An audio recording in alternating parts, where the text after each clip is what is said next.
So I want to welcome you all here.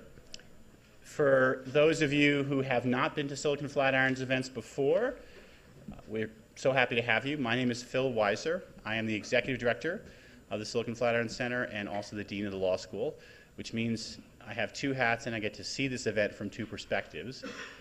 It is even more exciting to see this from the Dean perspective than the Executive Director perspective, because I appreciate what a tremendous value this is to our community as well as to our students. So for those who are figuring out the context, let me give you a clue. Paul Ohm, who we love dearly and have lent to the Federal Trade Commission and will take back this summer, Julie, hope you've been benefiting from Paul's counsel, is really the person who's helped create this privacy initiative and our broader information technology agenda. He also has taught a class this week on the technology of privacy. I'm going to make the claim as dean, this is the first time there's been a lab class taught in a law school before.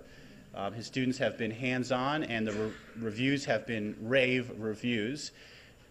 That's not only important pedagogically, it's important because the demand for technology-savvy professionals, lawyers in particular in this field, is only exploding and will continue to explode. And we at Colorado are going to be at the forefront. That's thanks to Paul, it's thanks to Scott, thanks to Harry Surden, and many others who are part of this community. And we cannot do this alone. It is a community effort. The partners of Silicon Flatiron is listed here, the companies who employed interns. We thank and appreciate you all. This really is a special community, and there's a lot going on that makes these issues so interesting and engaging, and I don't believe that's going to change. So as the dean here, I'm very excited to be here, what it means for our students and our community. As the Silicon Flatiron's Executive Director, I have to say there's a special pleasure that comes from watching people grow, develop, and become leaders with your support and encouragement. So both Paul and Brad Bernthal have taken different initiatives within Silicon Flatiron's to pretty stellar levels. And if you look at the types of events we have in information technology and entrepreneurship, you'll see their imprint. And this is a signature event that Paul has really built up and continued to make more ambitious, giving himself the good challenge of, like, how do I top it next year? And we're anxious to see how you top this next year. We have a journal here. I don't know if Lauren Bazell or others from the journal are here. I'm sure some are. And we have some former journal members here as well. And they're going to publish the proceedings of this conference. And that is going to be a lasting testimony. We also had this great effect happen within Silicon Flatiron of literally bringing over new faculty members into this community because these issues are so exciting. And the person who I'm going to introduce is someone who is one of those people. When Scott Peppett was hired, privacy, information technology was not his either teaching or scholarly agenda.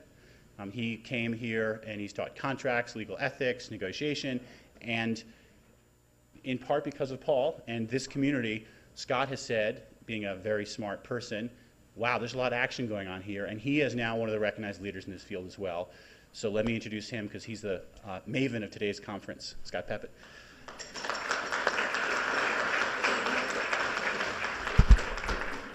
Thank you, Phil, for getting us going, and to everyone, obviously, for being here, in particular, all the speakers and those that have traveled to be with us. Welcome to today's conference. It looks like it's going to be a very interesting and exciting set of conversations. I have some logistical things to begin us with, but before I do that, I just want to say, by way of introduction, I just came back late last night from 10 days in South America, traveling around in a variety of countries, and mostly for fun, I'll be honest, but partly I was spending some time talking with people about the same kinds of issues that we're going to be talking about here. And it was fascinating, the range of conversations I found myself in, some of which, depending in part on political circumstance, and I won't just mention which countries I was in, but some, depending on political circumstance, were really focused mostly on what we here would consider sort of traditional privacy concerns about the state, about the government listening in on your conversations, about political oppression and those kinds of privacy discussions, and others, and not very much at all focused on behavioral tracking or online privacy. In other places, the conversation was much more about the technologies of privacy that we're going to be talking about here and that are increasingly of concern. And I think that same spectrum is very present in the United States as well, where anytime we end up in conversations about privacy, people have all kinds of different things they want to talk about. We've tried to structure today to accommodate that diversity of interests. As you can see from the panels, which I won't describe each one, but as you can see from the panels, we'll be talking about a bunch of different things. And if you look at the bios of the many different presenters and commentators today, you'll see that as well. They come from all sorts of backgrounds, academic backgrounds, industry, policy, government. There are practicing lawyers. There are a variety of different types of commentators to offer perspective and get us talking. If you were here, how many of you were here last year for the privacy conference? Okay, so a healthy segment. If you were here last year, just to sort of put this in context, last year's privacy conference focused on the economics of privacy. And we had a variety of conversations about the ways in which technology is changing the economics of different markets. The goal today, and this was Paul Ohm's genius, as are most things related to privacy at our law school, the goal today was to shift and really focus on both the threats and potential benefits of technologies. What's happening with various technologies, what's sort of new and out there that people are thinking about and worrying about, what impact are those changes having, and how might the law respond, or does it need to respond, and why. So that will be the goal all day in these various conversations. Logistically, a couple of things I want to say, or just by way of making sure everything kind of runs properly. First, I want to say that as Phil just mentioned, we have a journal here. I'm going to pitch it shamelessly. And the reason is this is the newest issue. It just came out. The Journal of Telecommunications and High-Tech Law. This is the issue that comes from last year's privacy conference on the economics of privacy, available at the table out front. So if you haven't seen it already, feel free. There are plenty of copies out there, at least that's what I'm told, and if there aren't, we can certainly get you one. Probably the most important thing I'll say all day, lunch. Lunch will be at 11:30 when the first panel is finished, and it's here right next door in Betcher Hall, so you don't have to go far. Third, we are filming this morning, so I want to make sure people are aware of that. C-SPAN is here, and thank you to C-SPAN for covering the morning of the conference. They will be covering everything from right now until lunchtime. And what that means is, number one, if you're concerned about being on C-SPAN, then refrain from asking questions until after lunch. And two, when we do get to questions during the morning segments, we'll need to be passing around a microphone. So please don't start a question until somebody gets to you with a microphone so that they can pick you up.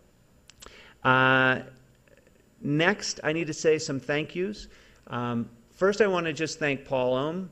Paul is a professor here, as most of you know. We have lent him to the FTC in Washington, where he is spending this year, but we are grateful that he's back. He is the sort of motivating and driving force behind the conference and has always been, and certainly behind this as well. I have tried to assist from the sidelines, but if you know anything about Paul, anything good that's happening today is because of him, and anything that gets screwed up is probably because of me. So it's great to have you back, and thank you for everything you've done to make this happen. Second, I need to thank the other two people who really made this happen. One is Ariel Brown, who is there. Ariel, could you just stand up so people can see you? Ariel is a student here who is the coordinator who has handled all of the logistics for getting this conference together. And I also want to thank, sort of on your behalf, all of the other students who have also assisted with everything from picking speakers up at the airport, making reservations, getting people where they need to be, etc. So thank you to all of them, and they are around during the day. And then also Anna, where's Anna? Anna Nochesi, who's here somewhere. Oh, in the back, who is our Silicon Flatirons guru, I'll just put it that way, who is sort of the force that makes everything happen. And as always, thank you for getting this all together and helping me in particular as the fall went on with making this possible.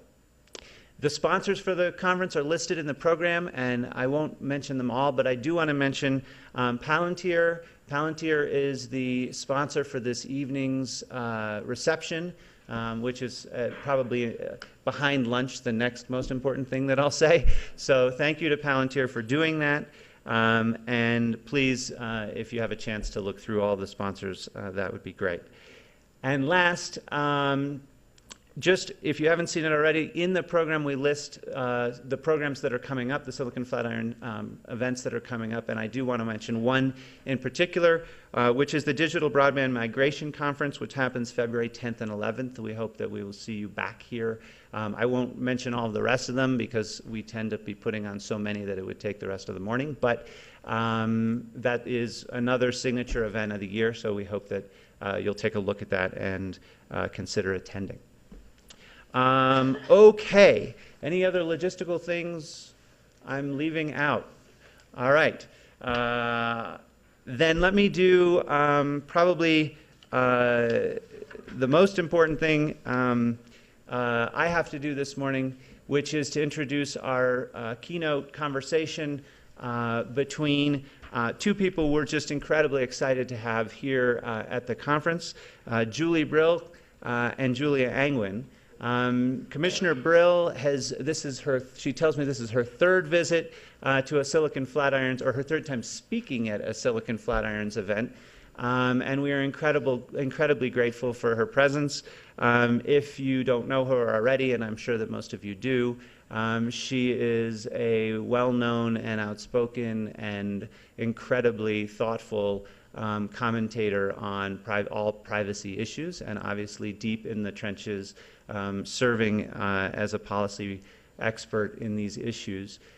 Prior to joining the FTC, she has served both in Vermont for one of my, I suppose one of my home states. I have two, Connecticut and Vermont, and in North Carolina, and then transferred to the FTC in 2010. So we're very grateful to have you back and look forward to your comments. And excited to have with Julie, Julia Angwin, who again I'm assuming at least almost all of you know. Julia Angwin is a writer, both of books and of articles and commentary, most well known probably in the privacy context for her incredible series and work through the Wall Street Journal, which has been nominated for a Pulitzer. She's also won a Pulitzer in a team for a prior journalistic effort, not related to privacy. But Julia, I think of journalists in the United States, is certainly, if not among the very tiny number who have really pushed these issues into the public eye and move the ball forward. I spend as much of my time reading your work as Paul's, which says something. So I am incredibly excited to introduce them. We've asked them they have set up a conversation for our keynote opening, and after that we're going to transition straight into the first panel on the threats and benefits of new technologies. Welcome, and I hope everyone has a very good morning. And Julia, it's up to you.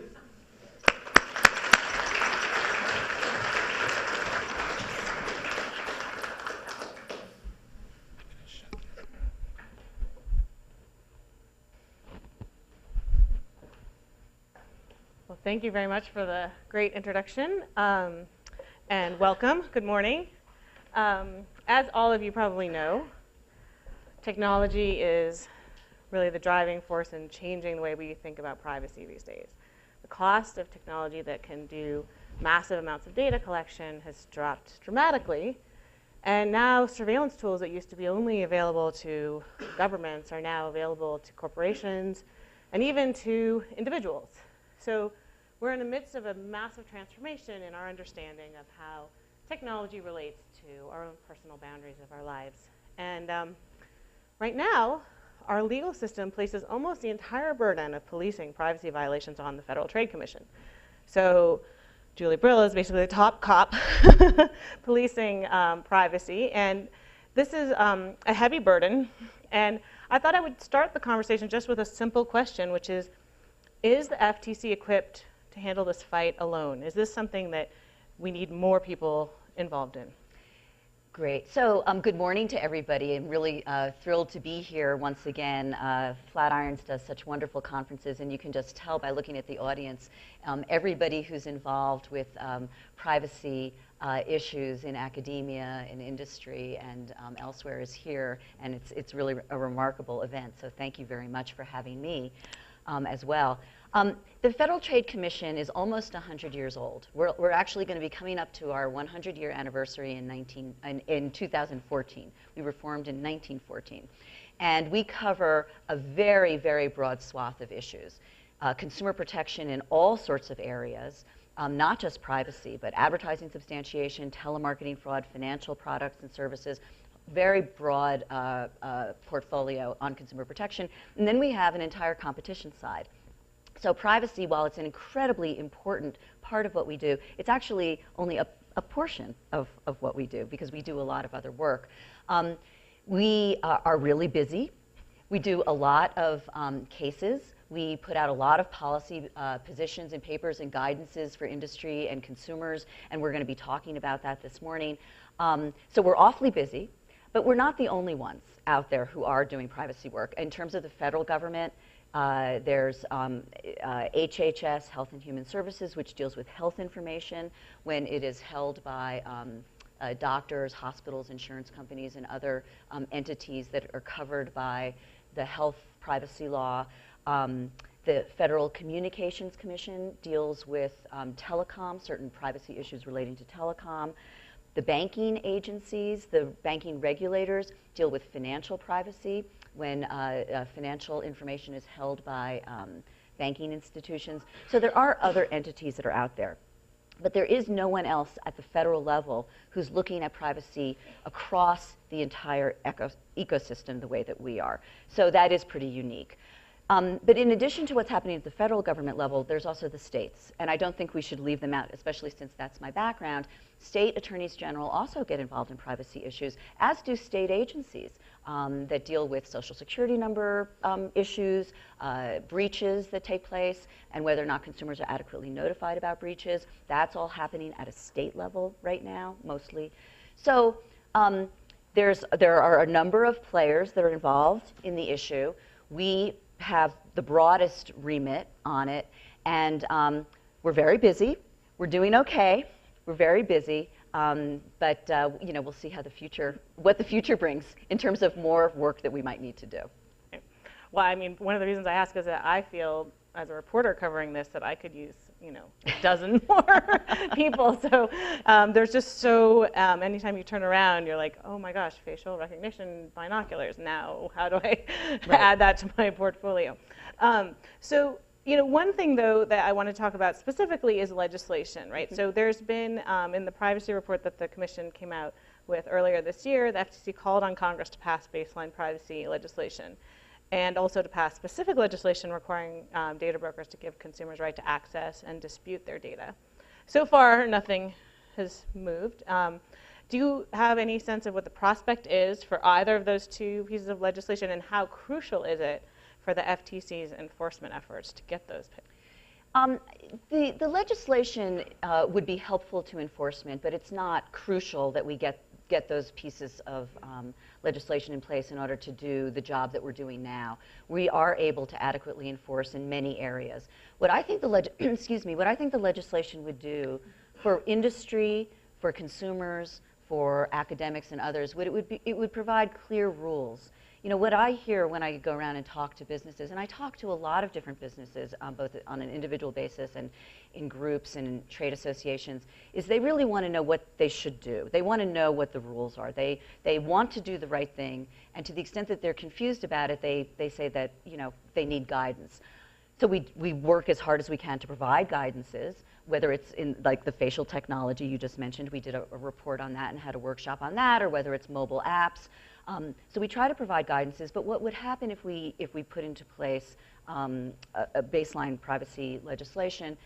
I think what would result would be clearer rules of the road for industry as well as for consumers. And it would plug some holes, some gaps that we have right now. I think, for instance, there's no federal requirement, general federal requirement, that entities that are collecting information about consumers and using information about consumers have a privacy policy in place.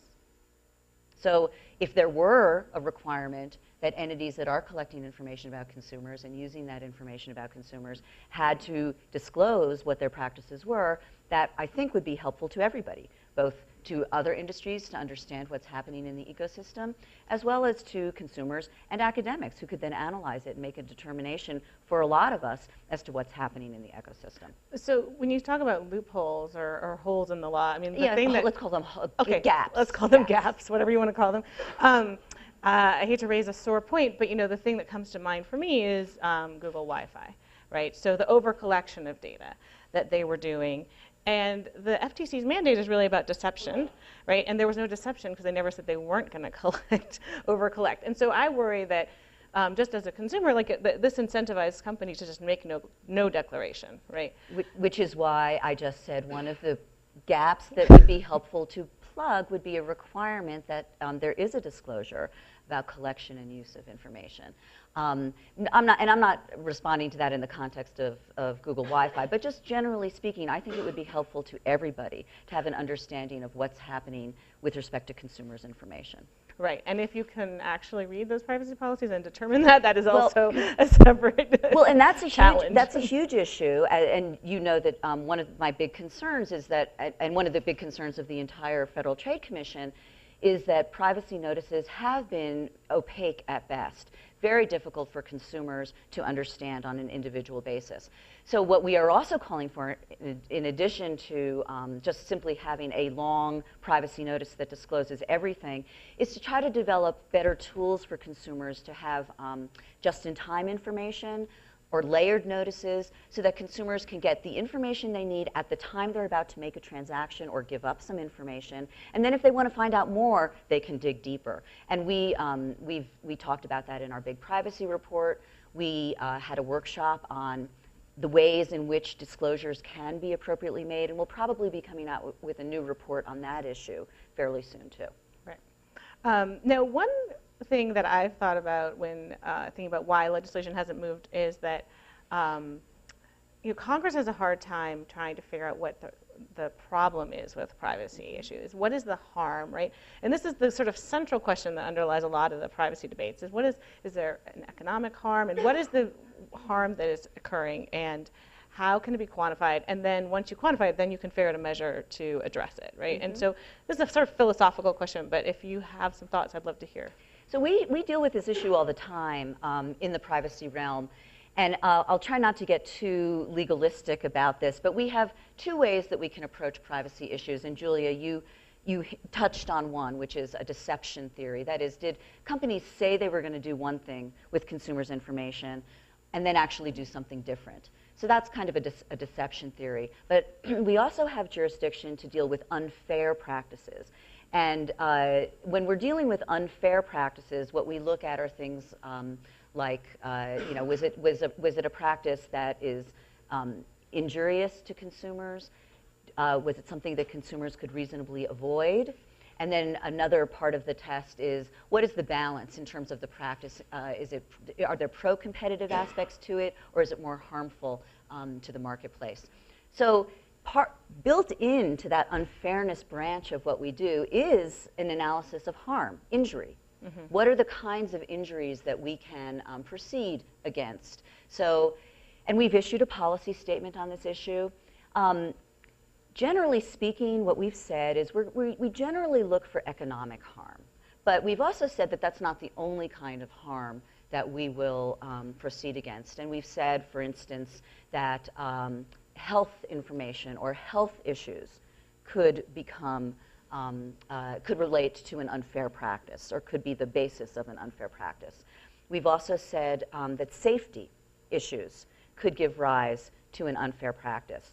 Now, we've been able to use this theory to really proceed against data security issues. And we've done that now for many years, where we have said that the failure of a company to keep consumers' information secure, so that if there were breaches that took place, and where the company wasn't, it's not a strict liability standard. It's not like if you ever have a breach, then we're going to go after you. But if a company doesn't have adequate protections that are what are considered normal in the industry, or normal for that size of company, or normal for that kind of data, then we will proceed, because it would be unfair to consumers that their information would be subject to a breach and would be so insecure. So there are ways in which we do currently deal with this harm question right now, and we spend a lot of time thinking about it. It is a big issue. You mentioned in Congress, they're trying to say, well, how do we deal with this issue? How do we address activities that could be harmful to consumers? And one of the areas that I spend a lot of time thinking about is the Fair Credit Reporting Act, and the extent to which that act is robust enough to cover all the activity that is taking place in terms of consumers' information that might be used in a way that affects credit, insurance, employment, or housing. Those are the key uses where information that's gathered from different sources and then provided to entities that are making decisions about consumers in the realm of credit, insurance, housing, or employment, the Fair Credit Reporting Act might kick in. And the question is, given all the ways in which information is being used right now, given the ways in which authentication lists may take place, may be used, so that a consumer, it might not be actually a housing or employment question, but a consumer needs to say to a company, I am who I say I am, and there might be an error in an authentication list, and the consumer says, no, but I am Julie Brill, and the list says, no, you're not. Well, how does a consumer get into that list to correct it if it's incorrect? That's a problem that I worry about. Another is the edge between giving consumers credit and actually providing them with credit and marketing credit to them. And I think you've written about that a little bit, and you did a great article on that issue.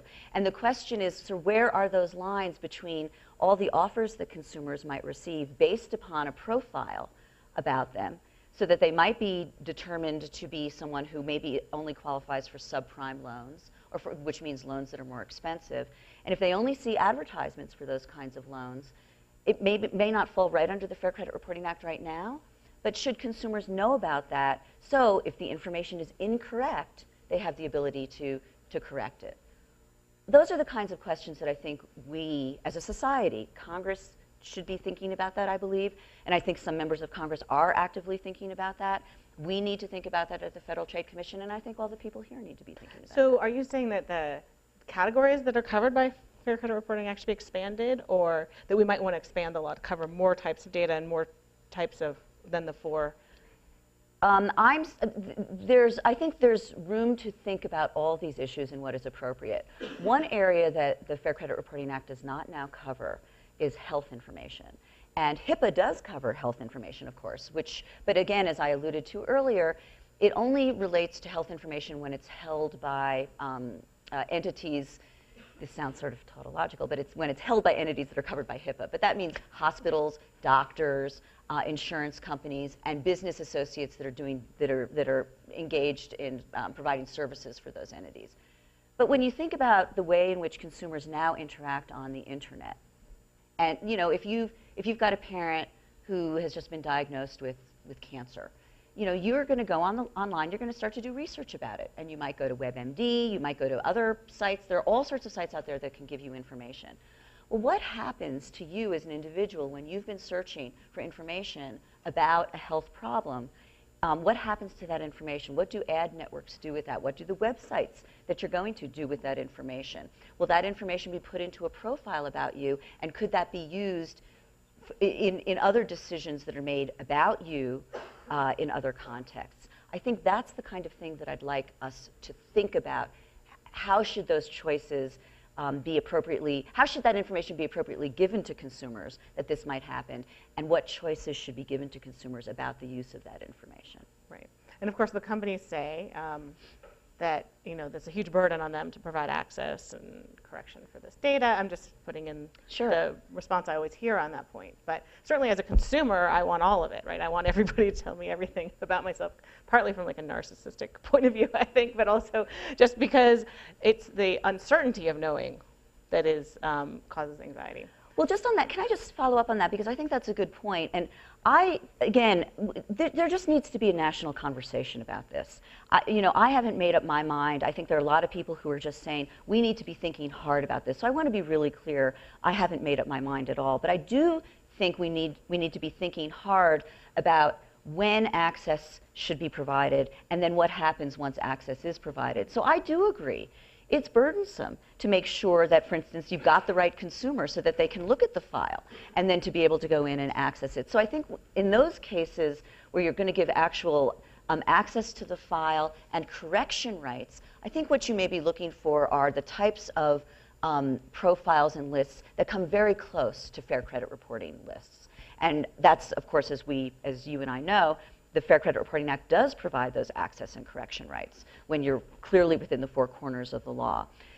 To the extent that you're talking about marketing lists, though, and other kinds of lists, maybe there you don't give access and correction rights, but instead you just allow consumers to know how they're being profiled and whether or not they can opt out of it. They can simply say, no, I don't want to be profiled by you, or I don't want to be profiled in that way, which isn't the same as actually diving in and correcting all the information, but just simply saying, no, don't, I'm not a cat lover, I'm a dog lover, so let's change that. It's worth pointing out that that currently is not the case. That you cannot, for me. Well, we know that that I'm a dog lover? No, I don't know about that, but I meant you currently can't access that. I mean, I've been in the process right now of trying to figure out, what data brokers have and about me, and oftentimes I can't get even that amount of information. I think there's a lot of transparency that needs to be provided with respect to what industry is doing in this area, and that's one of the reasons why we recently sent information requests to 9 data brokers to really find out what kind of information they're gathering, what they're doing with it, who else sees it. It's an area that does need a lot more transparency. So I'm going to skip ahead to my question on data brokers since you set it up nicely here, which was basically that it does, you've led the push, I think, at the FTC to talk about how can we deal with this issue of data brokers. It's one of the most personal issues for consumers. When they Google their name, they see all these things, buy data about so-and-so. It feels very invasive. And you've already used, actually, in some cases, Fair Credit Reporting Act to police some of the mobile apps who are providing employment background checks. Yes. Are we going to see more FCRA-related actions in this data broker area? Are you going to be using the Act more?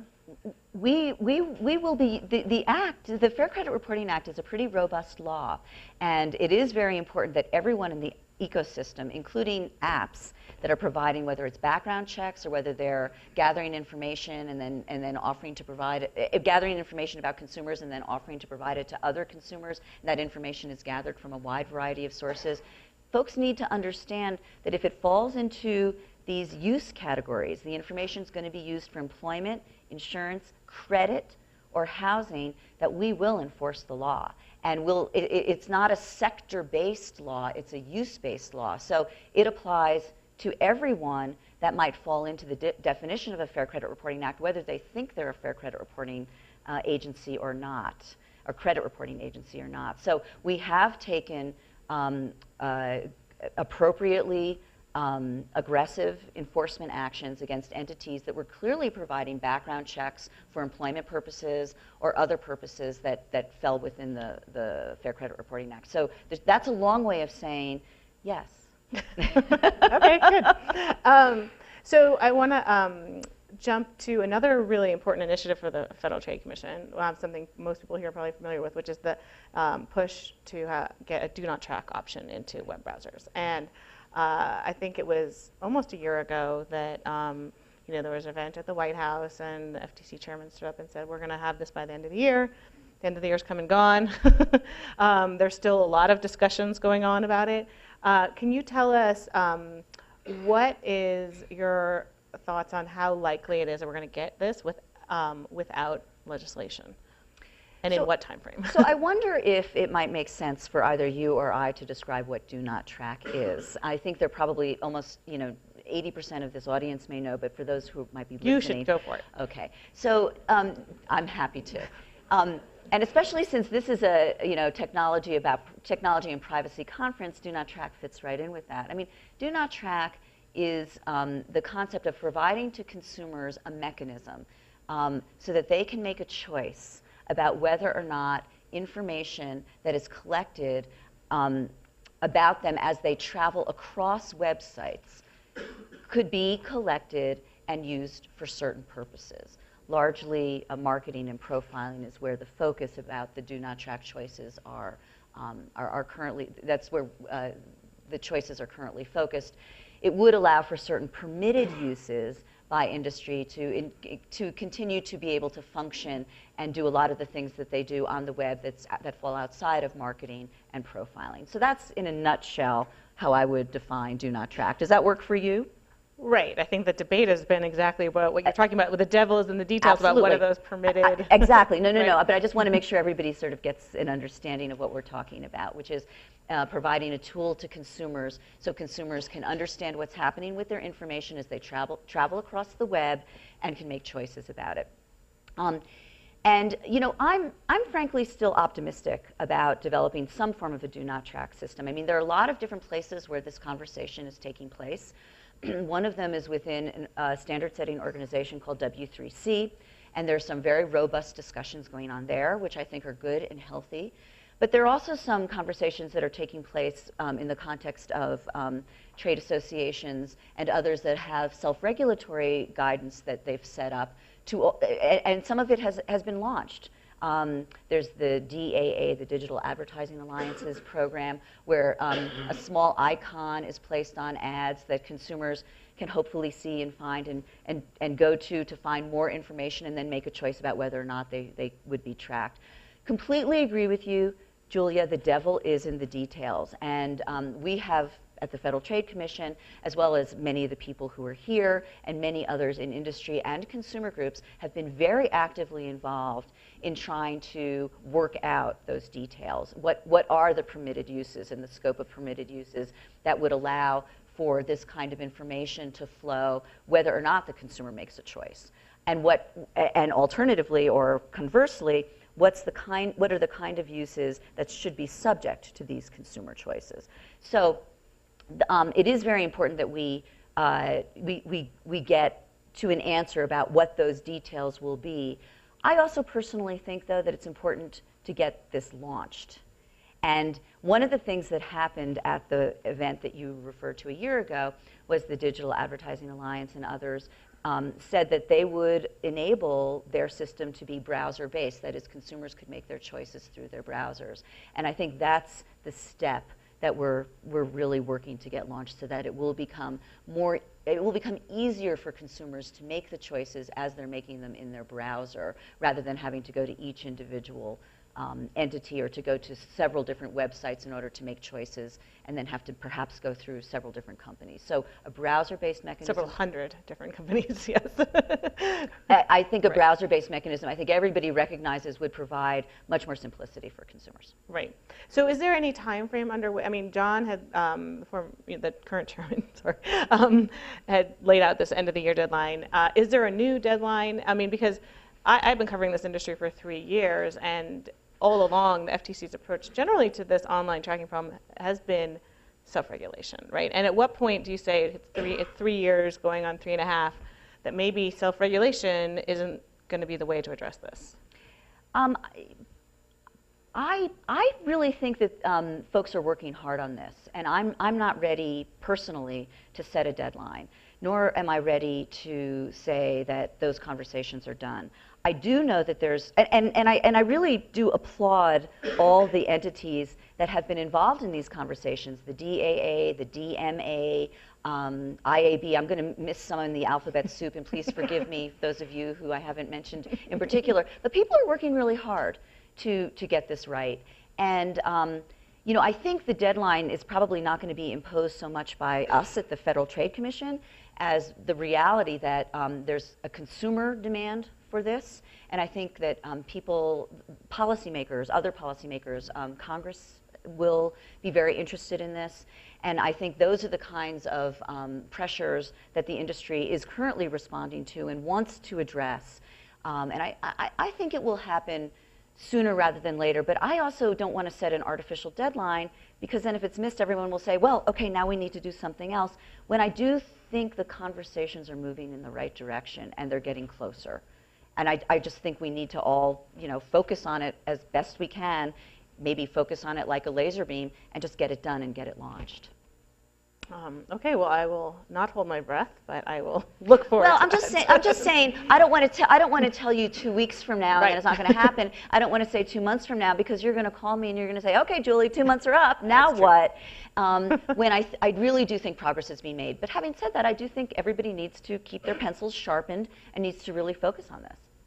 Now, Do Not Track is probably one of the better known initiatives that you guys have done in privacy, but can you just lay out what you have in store for 2013, your big privacy goals? Sure. So we've done a lot of work in some very important areas in privacy. You know, we now have the major, many of the major online entities under consent order.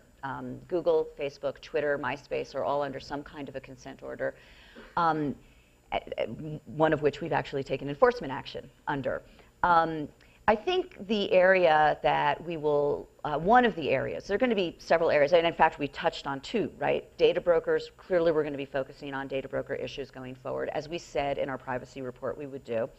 Another area that we're going to focus on, again, as we said we would do before, is do not track. So we've touched on those two. I think the third area, which we've also alluded to in our privacy report, but we haven't talked as much about now, is in the mobile space and with respect to mobile apps. There's so much activity moving to mobile now. We, as an agency, have also moved. We're following where industry is going, and we're making sure that consumers understand what's happening in the mobile space and are adequately protected and that laws are being followed. So, you know, we, for instance, recently issued a couple of reports on apps that are sold as kids apps. So these are apps that are designed to be used by children. And what we found in examining those particular types of apps is that the vast majority of them don't have any kind of privacy policy. And why is that a problem? Why are we particularly focusing on kids? We actually have a law that Congress passed over 10 years ago that says that when information is collected about children, that is children under 12, or information is collected on a site that is targeted to children under 12, then parents have to be given notice about it and have to have the ability to consent to that information collecting.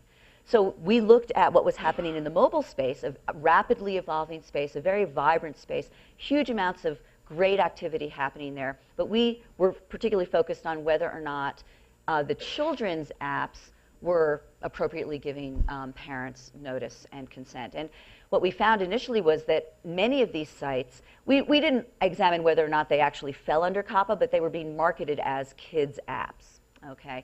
I won't get into the technical details of it, but they were marketed as kids apps, and they didn't have privacy policies.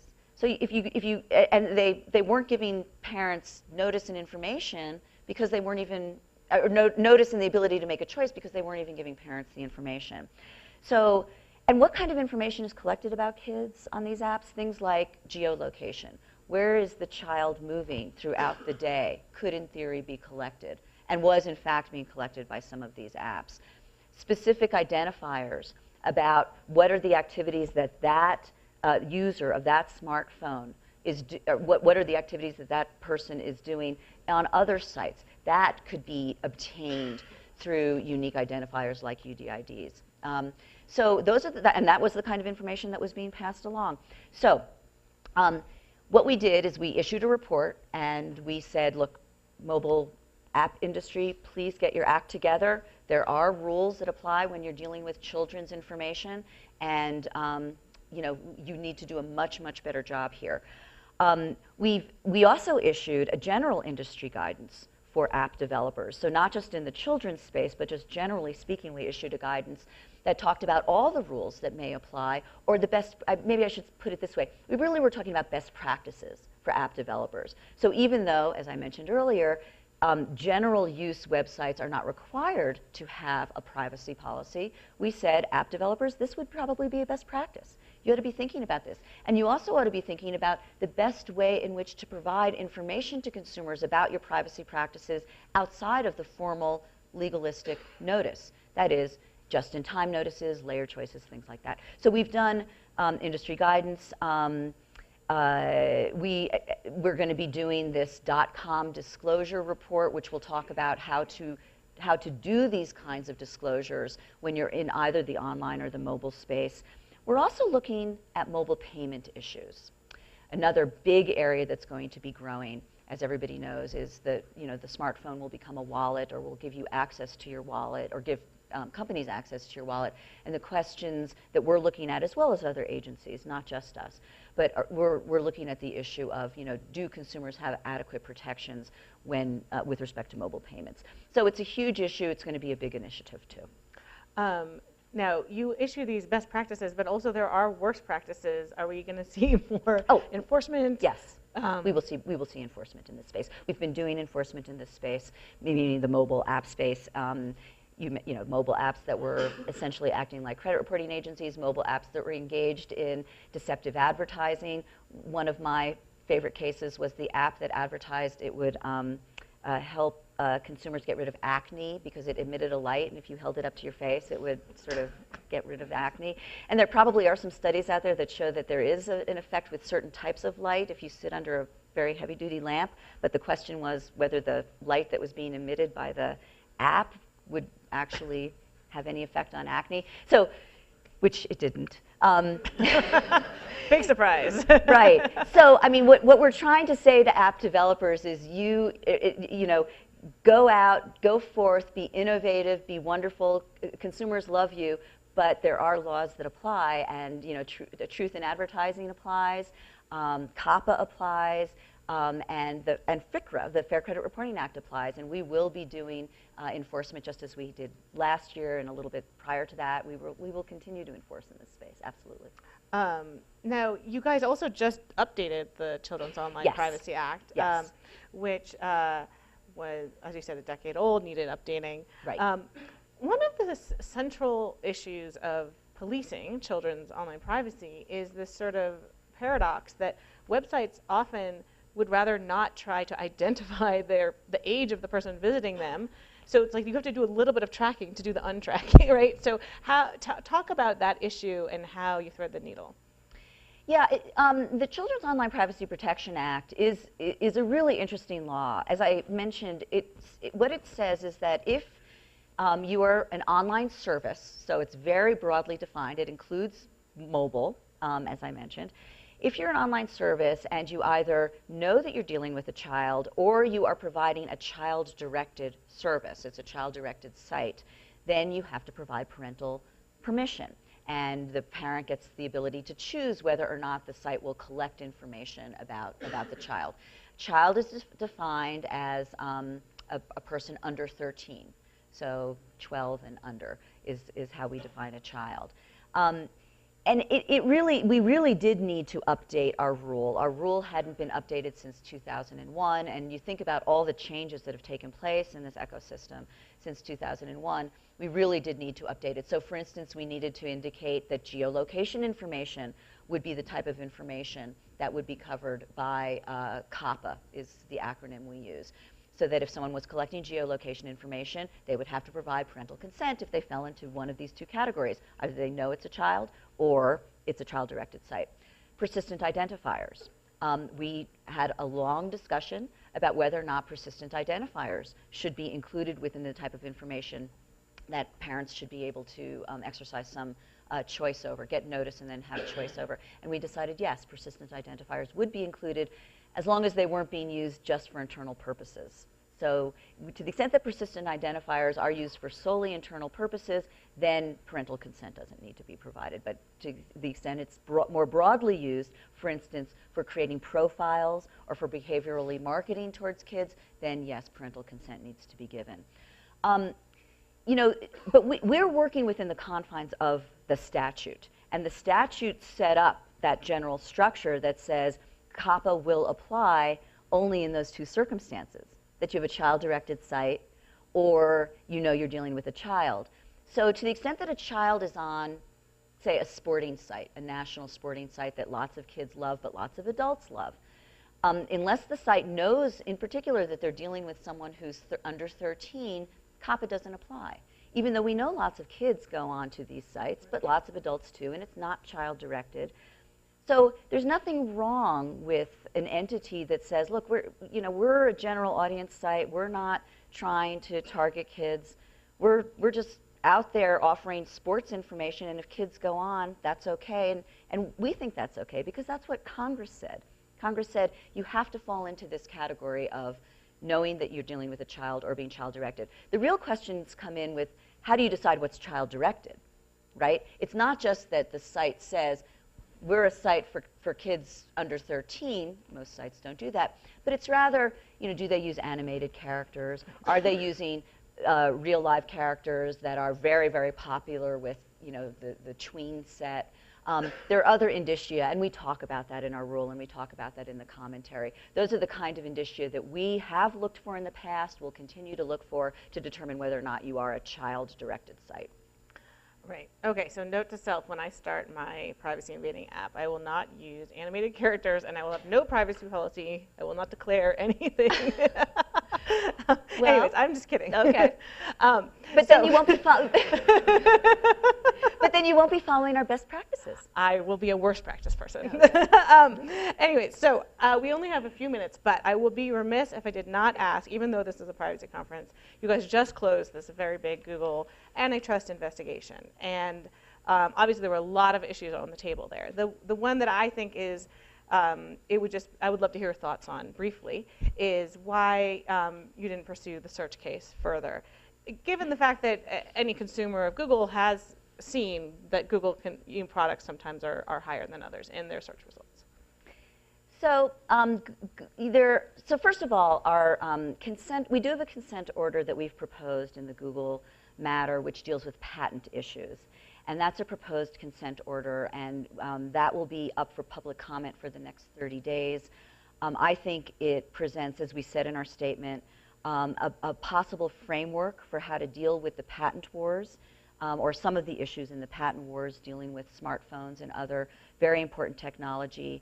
I'm sure a lot of people here have looked at it and certainly heard about it, and we look forward to receiving public comments over the next 30 days on that very important issue. But we do have a proposed consent order on that.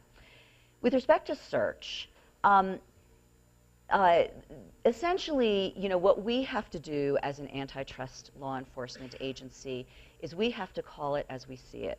We have to look at the facts, we have to do a deep dive, and we have to say, do the facts add up? Do they add up to a case? And the standard that we're looking at is what's known as a rule of reason standard, where we look at pro-competitive aspects to what the activity is, and we look at anti-competitive activities. And what we can't do as an antitrust enforcement agency is we can't protect individual competitors. What we have to look at is competition in the overall market.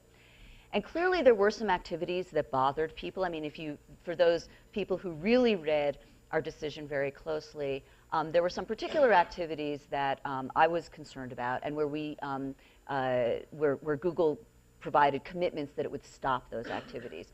And that dealt with certain activities relating to search advertising and certain activities in some other areas dealing with what we call scraping, that is obtaining information from other search sites, vertical search sites, and using it in Google's universal search.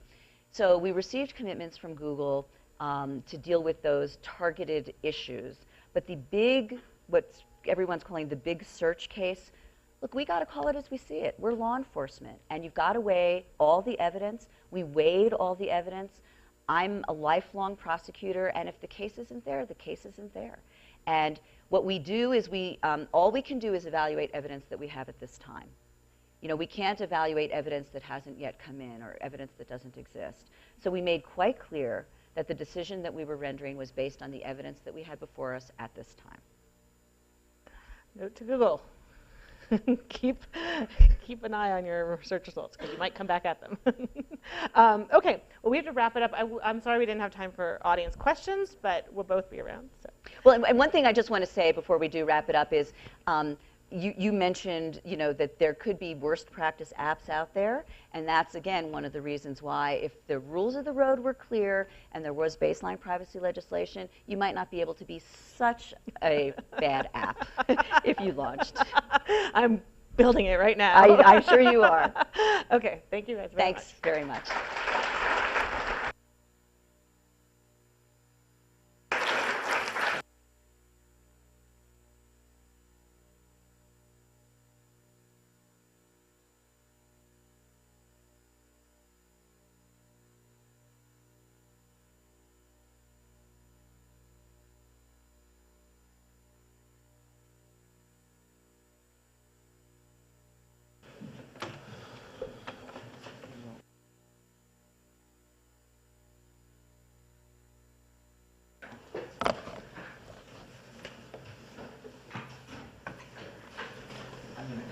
Probably easier for us to self-identify. Yeah.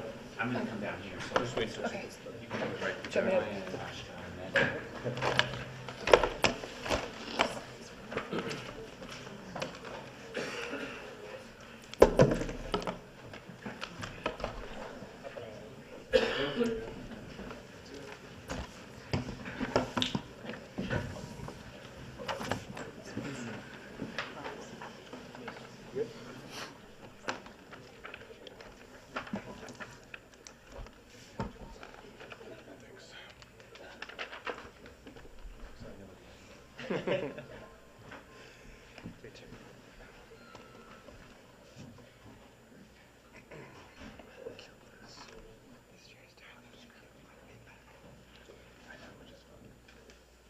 Okay, so we're going to, first of all, thank you to Julie and Julia for getting us going.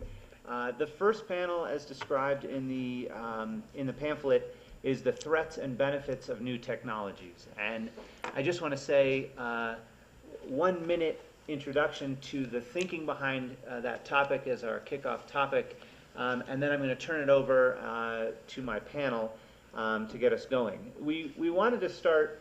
Obviously, the whole day is on technologies of privacy, and we wanted to start with a discussion of new technologies and/or changes in technologies that are either worrying people or that offer promise.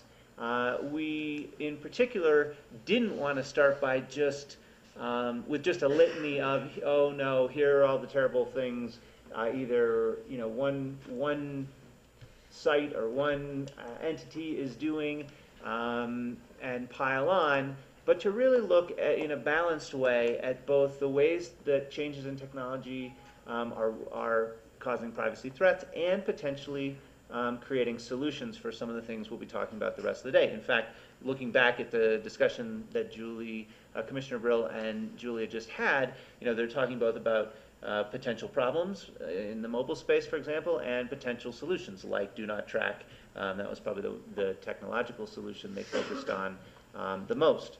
So that's the goal. We'll, if you haven't been to a Silicon Flatirons panel discussion before, let me just give you an overview of how this typically functions. At least in our panel, we'll have some comments from 2 of our presenters and then responses from the rest of the panel. The panel will have a discussion for some period of time, and then we really will leave a significant chunk of time for questions from the audience. We are slated to end this panel at 11:30, and I will make sure that we have enough time for your questions as we go. We typically have a Silicon Flatirons tradition that we ask that the first question be from a law student. So if you are a student in the room, and I know there are many, please be getting ready, because otherwise I'll have to call on you, which is not good. That's kind of the overview of how our panels will function all day. We're extremely excited to have all of our panelists on this first panel with us. In other traditions, we typically do not introduce everyone on a panel because you have their bios in your pamphlet, so please take a look. But I want to start with some comments from both Ryan Kalo and Ashkan Soltani. Ryan and Ashkan, sort of like Commissioner Brill and Julia, have been in a conversation between the two of them leading up to this panel and are going to each make some comments in sequence, but they're sort of dovetailed together, and then the rest of the panel have a chance to respond. So Ryan, I think you're going to go first. We are going to stay seated for comments because it's a little easier on C-SPAN. So you're up. Okay. Well, thank you, Scott. Thanks so much for inviting me, to you and to Paul and to Phil. I have to say that I am so impressed with Silicon Flatirons as a community building and forum. I mean, I always find that the programming here is so sophisticated, at the same time very accessible, and then it brings together lots of different kinds of people. So thank you very much. I'm always excited to do this. So what I want to talk about is part of a project that I'm working on about changes to advertising technology and marketing. Okay? So historically,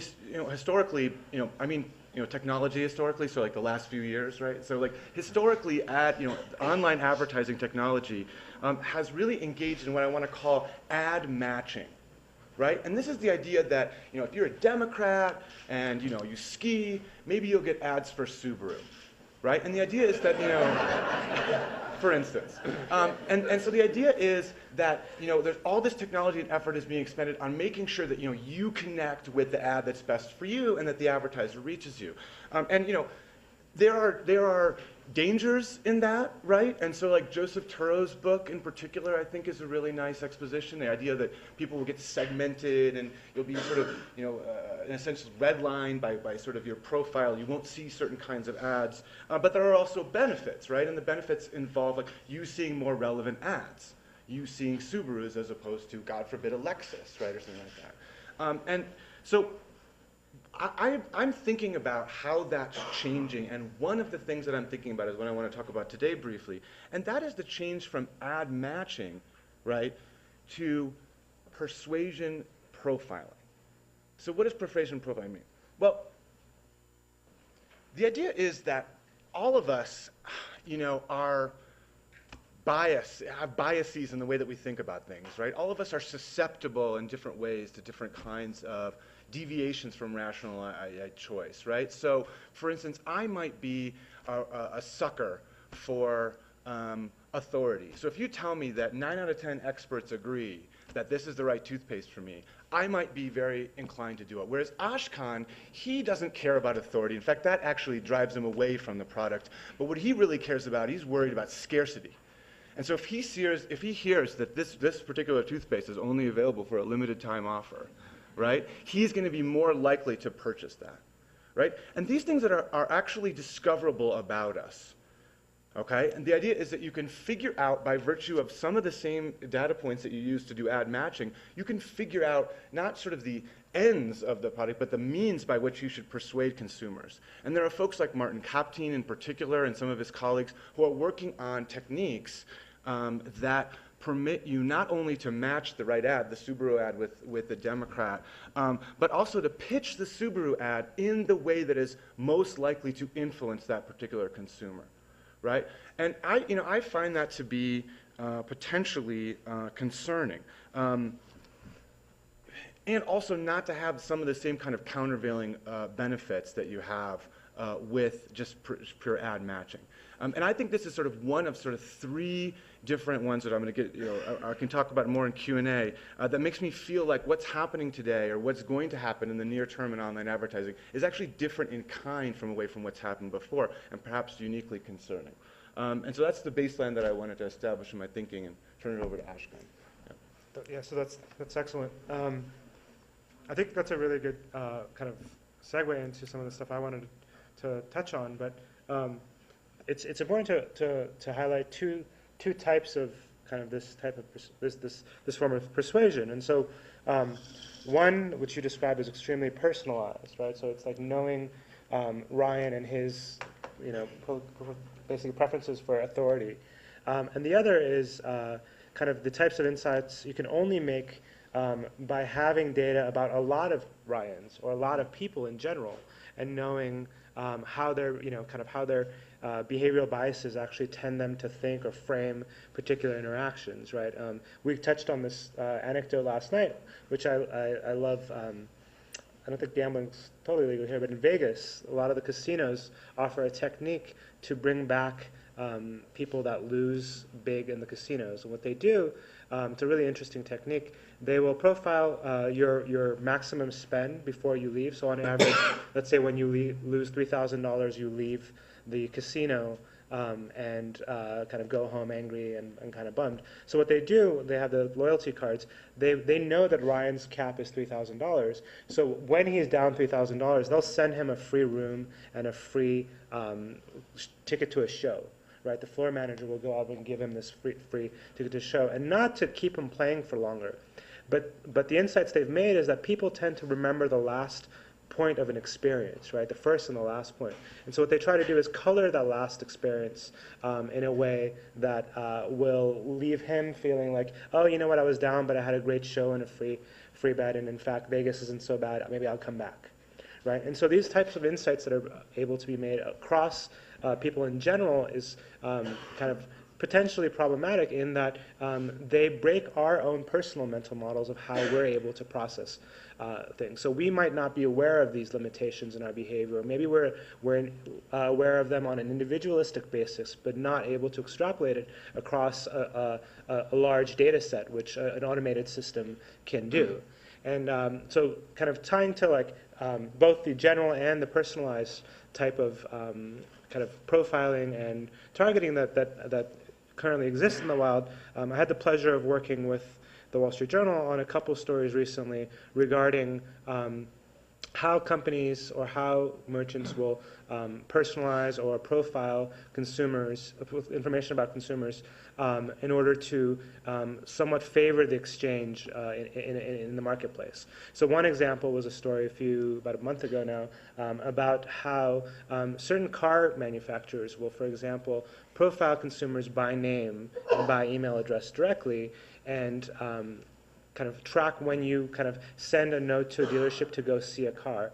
They pitch their product as the dealership will, the service will be able to tell the dealership all other cars you've looked at, what models, what colors, how frequently and how often, right? So how long ago. And when you go on to the dealership already knows, the dealer standing there, the car salesman knows your preferences and what you're really looking for. And so if you want to get into a market exchange where you give a lower price for, or you try to come up to an equal value that you're willing to pay, the dealership actually knows you actually really like this red model, you've looked at it 20 times in the last week, and you're more likely that's the one you want, and so they can stick on their price. And so that creates a kind of unfair kind of interaction between you and the marketplace, or you and the dealership, in my opinion. The other example was more recent, and we were looking at companies that would, for example, offer different prices to consumers in, say, different locations, right? So we found, like, for example, Staples would offer different prices for staplers based on how far you were from a competitor's store, right? So if it was further for you to drive to this competitor's store, they would give you a high, if it was further for you to get to the store, they knew that you were locked into Staples and they would give you a higher price.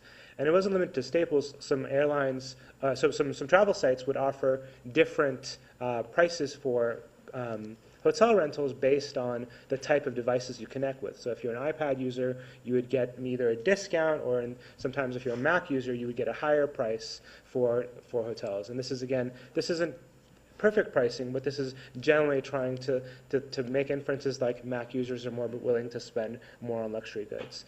And this goes down to even some of the stuff that Julia and Julie were talking about, Commissioner Burwell were talking about, around credit card offers, for example. So Discover would offer different kind of introductory offers for their credit cards to different consumers, right, based on whether they either come from certain locations or different profiles about their activity. And so I think in this sense of like using data about consumers, in both from an individualistic perspective as well as a broad range of general behavior, there's kind of an asymmetry where people that hold this data are able to kind of approach the marketplace with a kind of a benefit on their side in order to extract the maximum price that a consumer is willing to pay and create kind of an asymmetry in the exchange, right? So in the economic terms, perfect pricing or first-degree price discrimination would allow you to extract almost all of the social surplus, right, or the economic surplus from the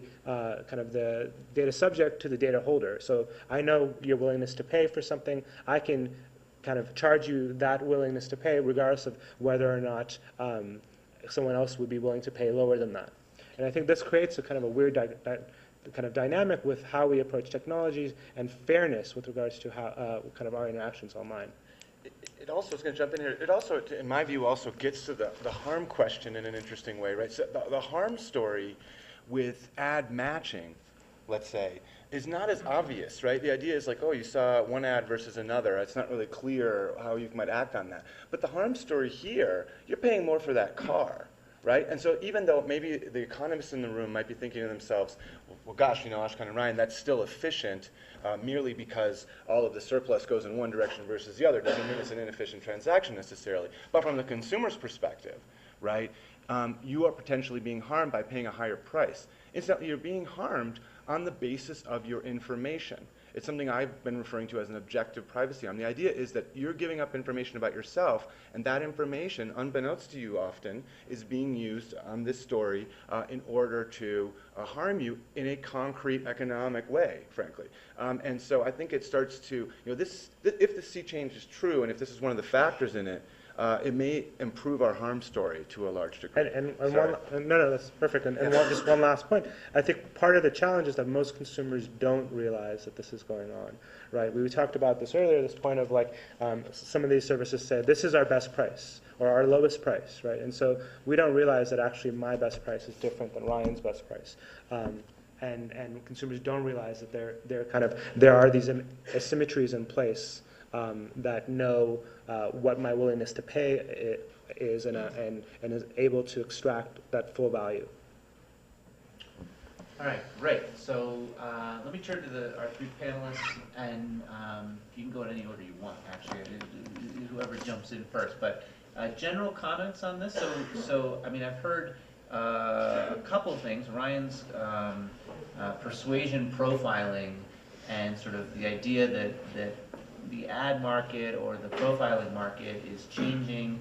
It's getting maybe more sophisticated. It's starting to focus not just on whether Ryan's a Democrat or not, but on what's going to be persuasive to you and change what you see so that you see the authority reference, or you see a comment from a friend, or you see a comment from an expert, or whatever, depending on one thing. The second thing I heard you guys really focus on here is, and that's the idea, we're beginning to prey on psychological weakness or psychological biases.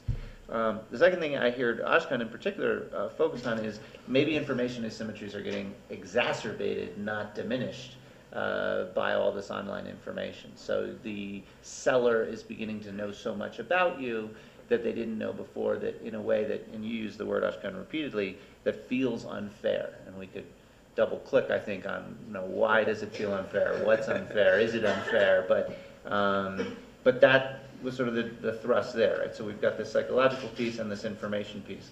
Comments? Anybody from practice, from your perspective at Facebook? Sure, I can start. Before I start, though, I should thank you, Scott, and Paul and Phil for inviting me here. I think it's really a really exciting and interesting program today, and I think having these discussions with people from a lot of different perspectives is really valuable for all of us to help us get through and figure out what the right ways to address these important privacy issues are. So thank you for doing it. Thank you for coming. Yeah, absolutely. I think where I want to start is to highlight a commonality or a theme that I heard in what Ryan said, what Ashkan said, and also in Commissioner Brill's remarks earlier today, which is around the idea of what I would call transparency. I think Commissioner Brill, you referred to it that way as well. Ashkan, you talked about it as an information asymmetry, but I think we're all kind of talking about the same thing, which is that, what's important is, there's nothing inherently bad about information, and there's nothing inherently bad about going to a car dealership and buying a car and getting a price. What you're focused on, and I think what a lot of people have been focused on, is that people don't necessarily know how that's happening and that they don't know what's going on. And, so Scott, as you said, I work at Facebook, and that's something we think a lot about. And so when we target ads, we have privacy policy that goes into great detail about that, but we try in a lot of ways to be really clear with people about what information we have. People can look at all the information that we have that we're using for that purpose. Whenever you see an ad on Facebook, you can click on it and say, see it, and click the words about this ad, and you get lots of information about it. So again, I think it's important to do that. I think it's important for people to have transparency into the way that their information is being used and what that ecosystem looks like. And so, to the extent that there are those issues, I think that's probably an important place to start. What information should people have, and what's the right way to communicate that? And then there's not an easy answer, and I don't think there's an easy answer. I don't think there's a single answer that works across the board. But I think that as we continue to think about it in the balance of this panel, I think that's a theme that I heard, and I think it's an important one. I also wanted to look a little bit at some of, and Ryan, I know you've done a lot of work in looking at harms and I think that's an important lens to think about how we regulate or how we self-regulate or whatever the context is. But I think when you're looking at things like price discrimination, when you're looking at, I try to get a mortgage, and because somebody thinks I am, pick a category, I get a higher or lower interest rate or things like that. Again, I'm not as, we don't play in that space, so I'm limited in what I know about it. But I think what you're talking about really is that there are things that are going on that, there's discrimination that's going on, and we have discrimination laws. And I think one thing that's important to think about as we look at these issues and look at the things, what do we think is on the good side of the line, what do we think is on the bad side of the line, is it's not technology specific, right? It's not the fact that you're using a website that really creates this issue. It's not the fact that you've provided information in an electronic way. It's that, we have uses of information that we're concerned about, and those are what we should think about. I think in a lot of cases we actually have existing laws to address those. But I think that's also an important point that I wanted to highlight. But at the end of the day, I think when you look at all of those things, the transparency, I think, addresses a lot of the issue. If people understand how their information is being used, if they can see what the information is, if they can have an ability to control it, and if the companies that make the claims that are being transparent are held accountable for what they've said. I think those are kind of the building blocks of what the path forward is. And we certainly at Facebook try to do all of those things and try to be really clear with people. And so we can certainly talk about that more. But I think I guess my comments are intended really to synthesize the remarks we've heard so far and to sort of highlight maybe a path forward there. So should there be a about this price icon? A what? About this ad. Should there be about this price? So, why did I get this price? So I don't know. I think it depends on the context. It depends on a lot of things. And it's actually interesting, right? So we have to draw a line somewhere. Like you've talked in some of your work, you've talked about sort of information being used to show different offers to people in different contexts. I think my view, and we can disagree about this, is that the targeting ads. You come to Facebook and you say that you're a male who lives in Washington D.C.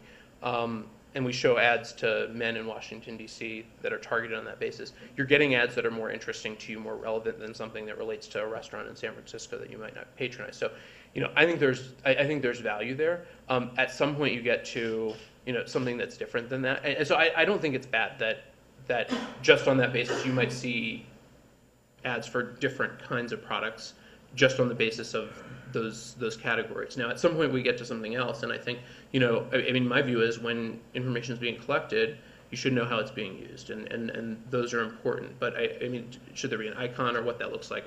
I don't really know.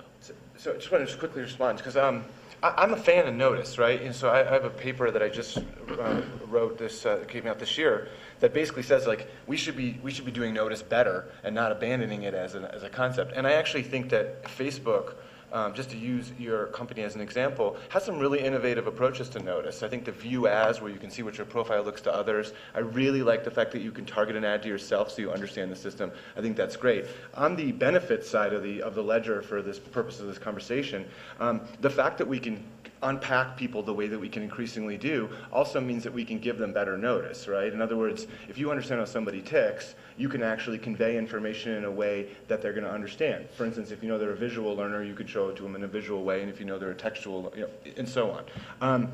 I will say that there are two kinds of incentives I worry about here. One of which is, if you have regular old ad targeting, and then you have like super ad targeting, what I'm talking about, and if you have this persuasion profiling, and it turns out that the persuasion profiling is more lucrative, well, there's going to be a market incentive to move from ad targeting to the persuasion profiling. Now, maybe transparency can correct that problem, and I'm hopeful that it can. One issue is that it turns out that many of these techniques, if you tell people you're doing it, it doesn't work, right? Like, imagine, like, sort of 9 out of 10 experts agree that you should buy, Colgate, whatever. Incidentally, we told you that because we know you're a sucker for experts. Please buy Colgate. So that doesn't work. And so the incentives for disclosure are not going to be terribly good. So I'm hopeful about the role of transparency and disclosure. Well, and I also, building on Ashkan's other example, the walking into the car dealership, I'm assuming when you were talking about the car dealership, getting all this information, you're saying that the physical car dealer, when you walk in, knows what you were doing online through the web, right? So to what extent is transparency your fear there, right? That you don't know that they know that you've been on their website. If they said to you, by the way, we know that you were on the web last week, and boy, you really like that red model.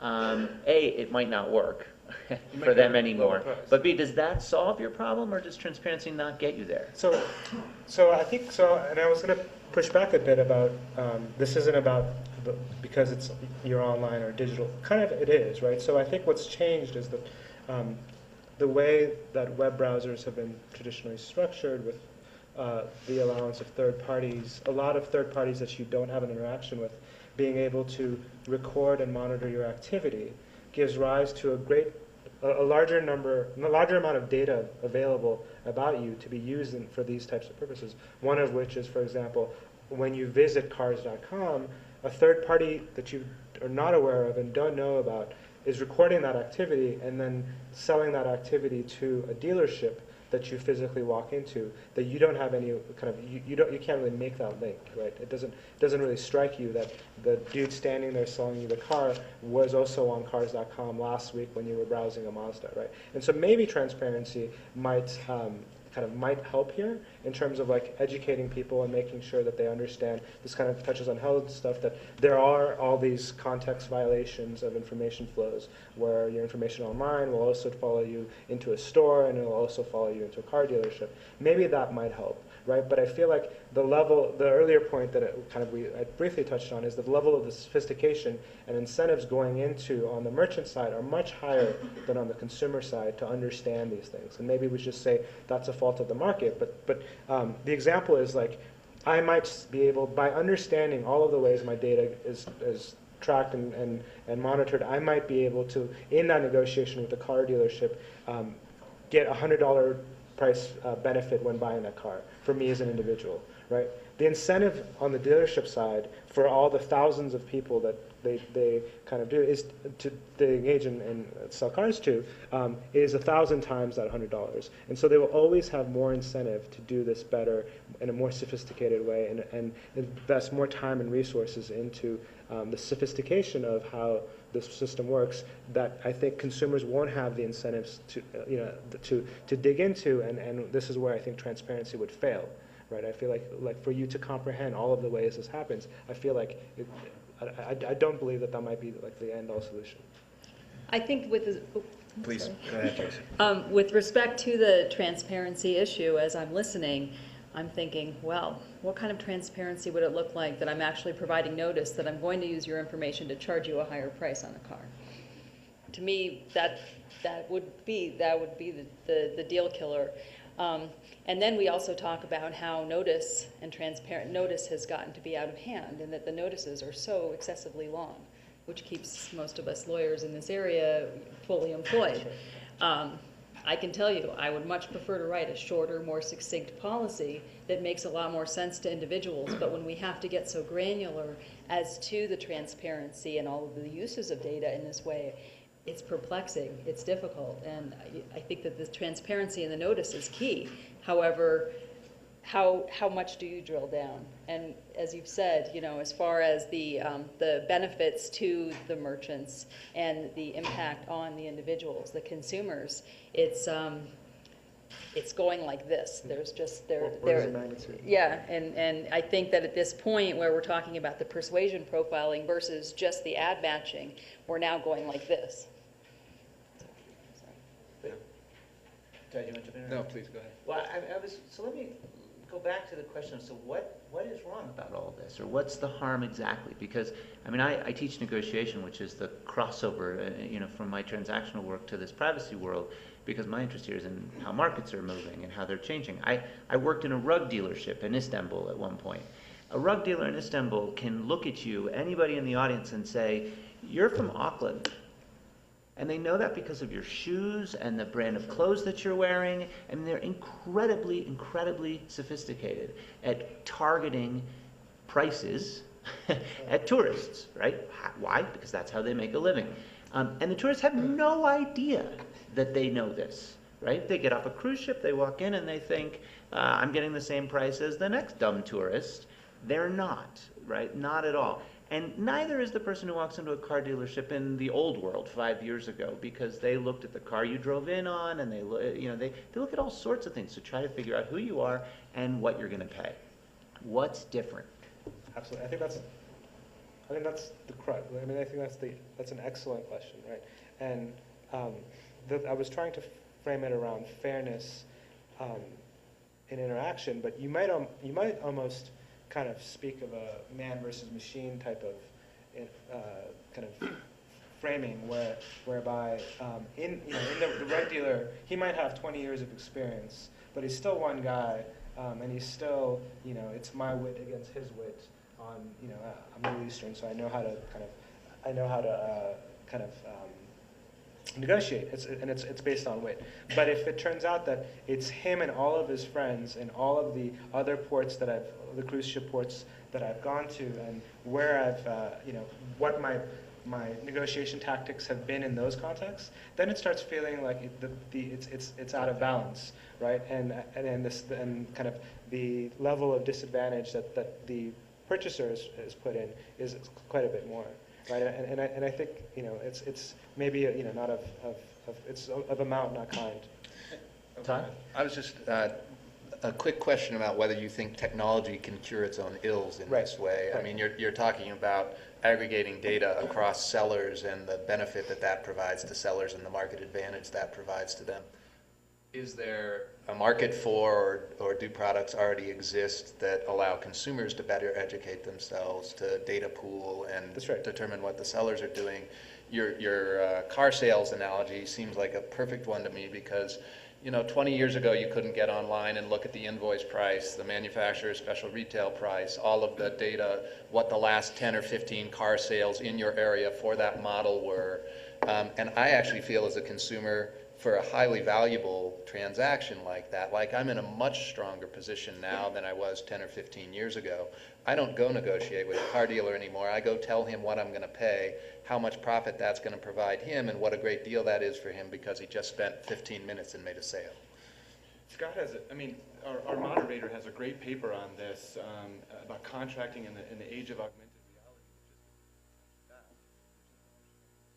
powered by technology to do kind of price comparison they never could do before. I paid him to say that. And but you didn't know that, so. How did you establish the price you're going to pay me? That's what I want to know. But that said, you know, if what we have here is an arms race, I'm going to go with huge, big companies on this one, as winning that arms race, right? And I think there are harm stories you can tell that are within the confines of economics. So for instance, you could say, and I kind of cribbed this from Randy Picker at Chicago, so apologies, Randy, but so imagine a situation where if I give my email to Ashkan, he's going to sell that email for $1 to some third party. And that third party is going to spam me so much it's going to take me $10 of effort to deal with that spam. Okay? Well, then my privacy was worth $10, and I gave it up, not knowing anything, to him for $1. And so therefore, my privacy didn't go to the highest value user there, did it? I'm the highest value user, and I didn't know it. And I gave it to someone who's a lower value user. And so, I think that, just to take the rug dealer kind of example, so compare that to the work of B.J. Fogg at Stanford, who works on something called captology, where he talks about how persuasive computers can be because of certain advantages they hold over individuals. For instance, they have an infinite memory. They never get tired, right? They can change their appearance. And meanwhile, they can avail themselves of almost all of the same techniques that an individual person can do. This is a whole literature called Computers as Social Actors theory, suggesting that computers can be persuasive in the way we're persuasive. And so, for instance, you know how, like, just one anecdote, and then I'll give up the mic, but or maybe it'll wander away from me. But I mean, think about this one example. It turns out that we're more likely to talk about ourselves with people who talk about themselves. We're just going to tell more to people that tell us about themselves. So computers too, right? And so there was a study suggesting that if a computer says, I was made in 2005, when were you born? Right? That you're going to be more likely, statistically more likely. And if you compound that with the fact that not only can I know that in general people are susceptible to the notion that if you tell me something, I tell you something, I'm actually able to get individualized information about your particular biases. Right? Maybe that doesn't work on you, maybe something else does. And so I think if it's an arms race, I'm not going to go with the consumer, but I absolutely love that paper, and I think that there's a hell of a lot to it.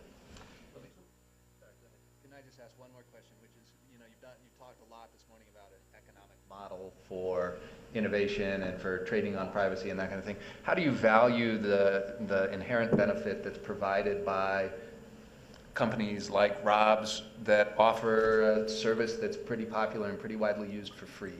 People use free email, they use free Facebook pages, and the reason they're able to do that to some degree is because maybe with some degree of knowledge or not, some degree of imperfect knowledge, consumers have decided that they want to be on that site and it's worth it to them to receive an ad or see an ad on the side of their email. How do you figure that into your economic model? I think that the benefits of platforms like Facebook and others, and the fact that you get all this amazing content for free often, that we should definitely be thinking about how important and valuable that is.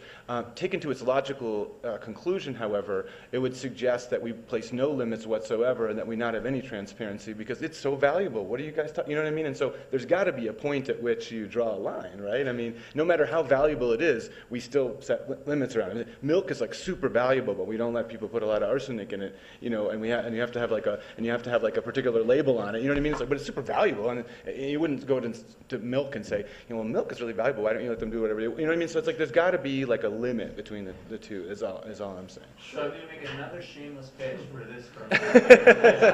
Essentially, we're into the economics here, and it's great. Go read this. But I want to pull the panel before we get to audience questions. I want to pull us sort of out of the economic discussion and into the technology discussion. So, for example. Commissioner Brill was speaking this morning and mentioned do not track, and they got into a discussion of do not track. We can talk about that and or other technologies, innovations you're seeing out there that feel privacy protective to you, that seem like things are going in a direction that we like and that are providing privacy benefits. Yeah. So one, I just want to kind of clarify. I don't consider do not track a technology, right? It's a policy control mechanism for opt-out, right? And so, but a lot of my work has been on privacy-preserving technologies, those built into the browser, those controls that you can, David and I put together a tool to help consumers have transparency and privacy. And again, I don't want to pull it back to economics, but for me, it's always about incentives, right? And so a lot of my research has shown that time and time again, when there are technical tools that consumers try to deploy to protect their privacy, the incentives are on the side of companies that use this information to circumvent those tools. And this is examples of like flash cookies or tracking based on device fingerprinting and these kind of things. The incentives are on the side to circumvent those privacy enhancing technologies, and unless there are repercussions or regulatory mechanisms to prevent companies from that circumvention, I feel like a company trying to track me will always innovate faster than I will be able to defend. So let me respond to that. Yeah. I also want to make a shameless plug since you've opened the door to shameless plugs. I think you've raised this issue that there's this technology arms race, and I think the technology is absolutely a part of the picture, but I think actually Facebook is a good example where technology is not the only piece of it, right? So we're clear about what we do, and sometimes people like that and they think what we're doing is great, sometimes they don't. And not everybody reads everything, but enough people read it that people understand what changes we make on our service. People understand, when we evolve, and we respond when people don't. So I think to say, that companies are always going to be one step ahead, we have an incentive to have a really good relationship with our users, and we try to do that. And if we were to do what you're saying, and just every time somebody figures out a way to overcome something, we come up with a new technology, at the end of the day, we lose because people won't trust that. And so I think there's value in what you're saying, but I also think there's another piece to it, which is, we have an incentive. If people realize that we're trying to overcome their preferences in a consistent way. Sure. They just don't. So I wanted my shameless plug is to go back to. Here's the journal. Here you go. Yeah. Which I will be reading on the plane.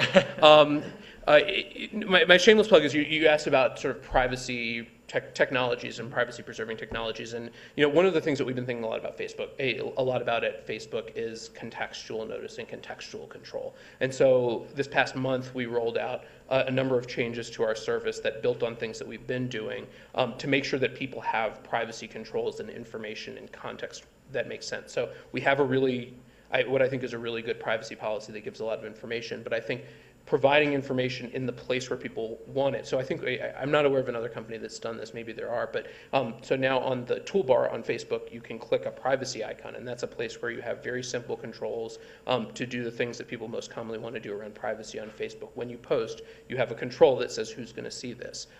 You also have the ability anywhere on Facebook to just type in what it is that you want to do, and we bring you to an explanation of how to accomplish that.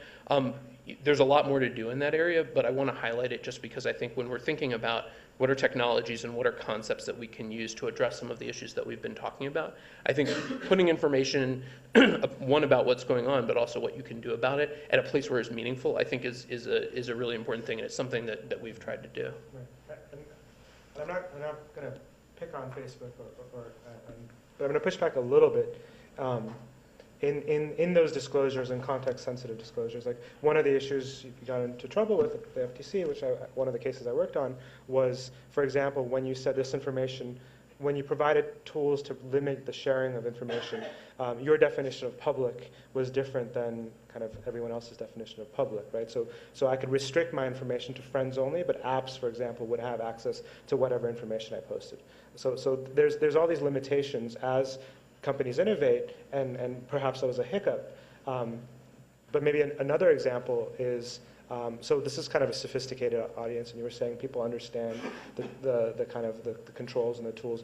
I wonder, do people here understand, for example, that Facebook, through this mechanism, through a company called Technologists, shares information not just in the Facebook context, but you guys mash up information from offline purchases like at CVS drugstores to measure the effectiveness of ads, right? So that's a context kind of, this is the offline, online enhancement kind of stuff. That's a context break, which I don't think most people would understand, and I'm not familiar with any kind of notice on Facebook that would make it easier for me to understand that my ad impressions on Facebook could potentially be kind of compared against my offline behavior at CVS and used to provide, ROI measurements of ads. So I don't want this to turn into a discussion of Facebook, but I do want to respond to that. So to be clear, we have a number of disclosures in a number of places where we've talked about that. We've talked about that in the press, but I want to react to one specific thing that you said because it's not accurate, which is that we're not sharing information about that.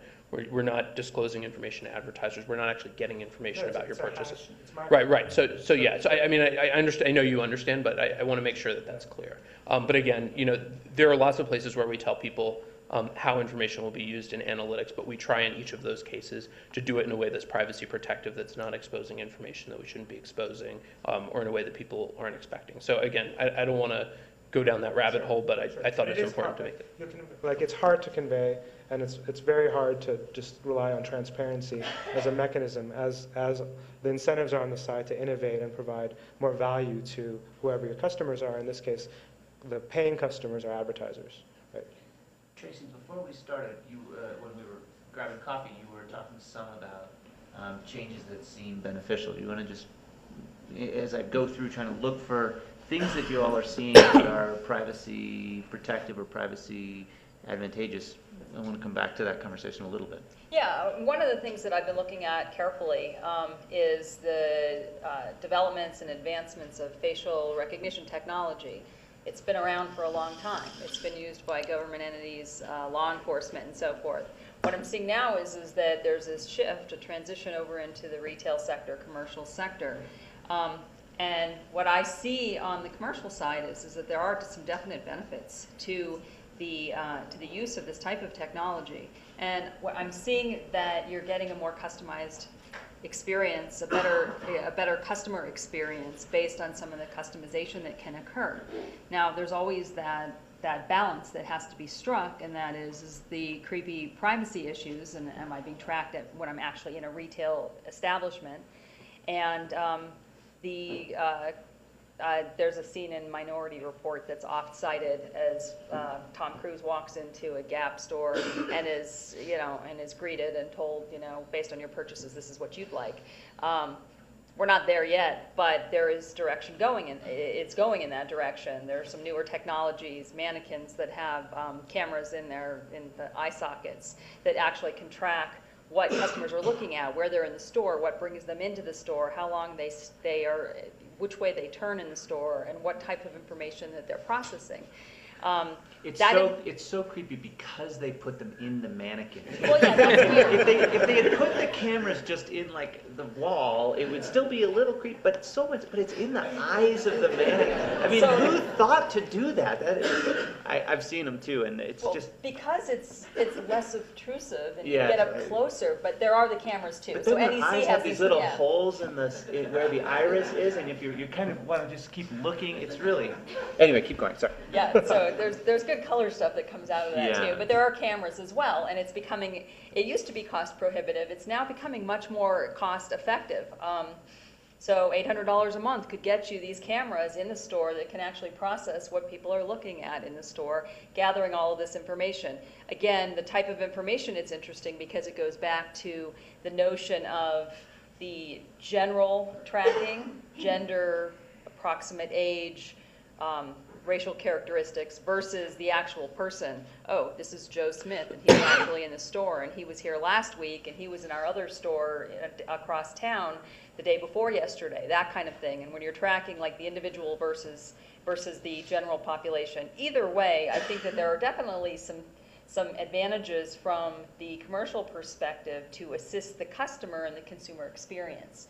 And so, of course, that line has to be made, and there has to be the disclosure as to what's happening, what's going on, and how that needs to be so that people can evaluate, well, oh, that store has tracking, maybe I won't shop there. Is that what's going to happen? Maybe, maybe not. But if the information that's then taken from the store is then used to set up the store in a different way, to set up where the sales rack is, or where the item, how people track within the store, and different types of deals at different times in the day, that could be very beneficial to the consumers.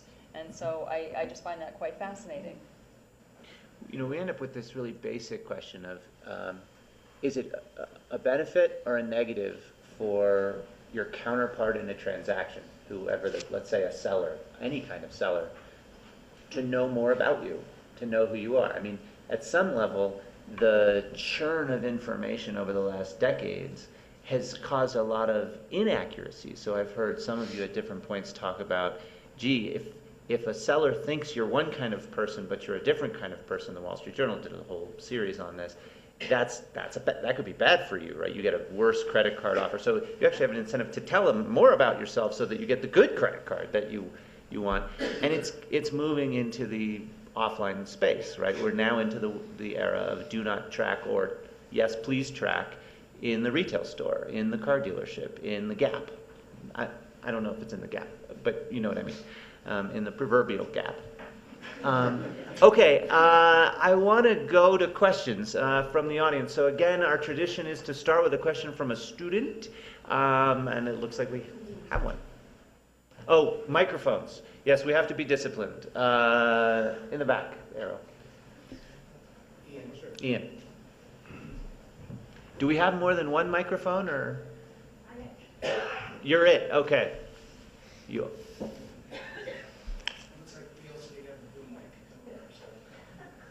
How exciting.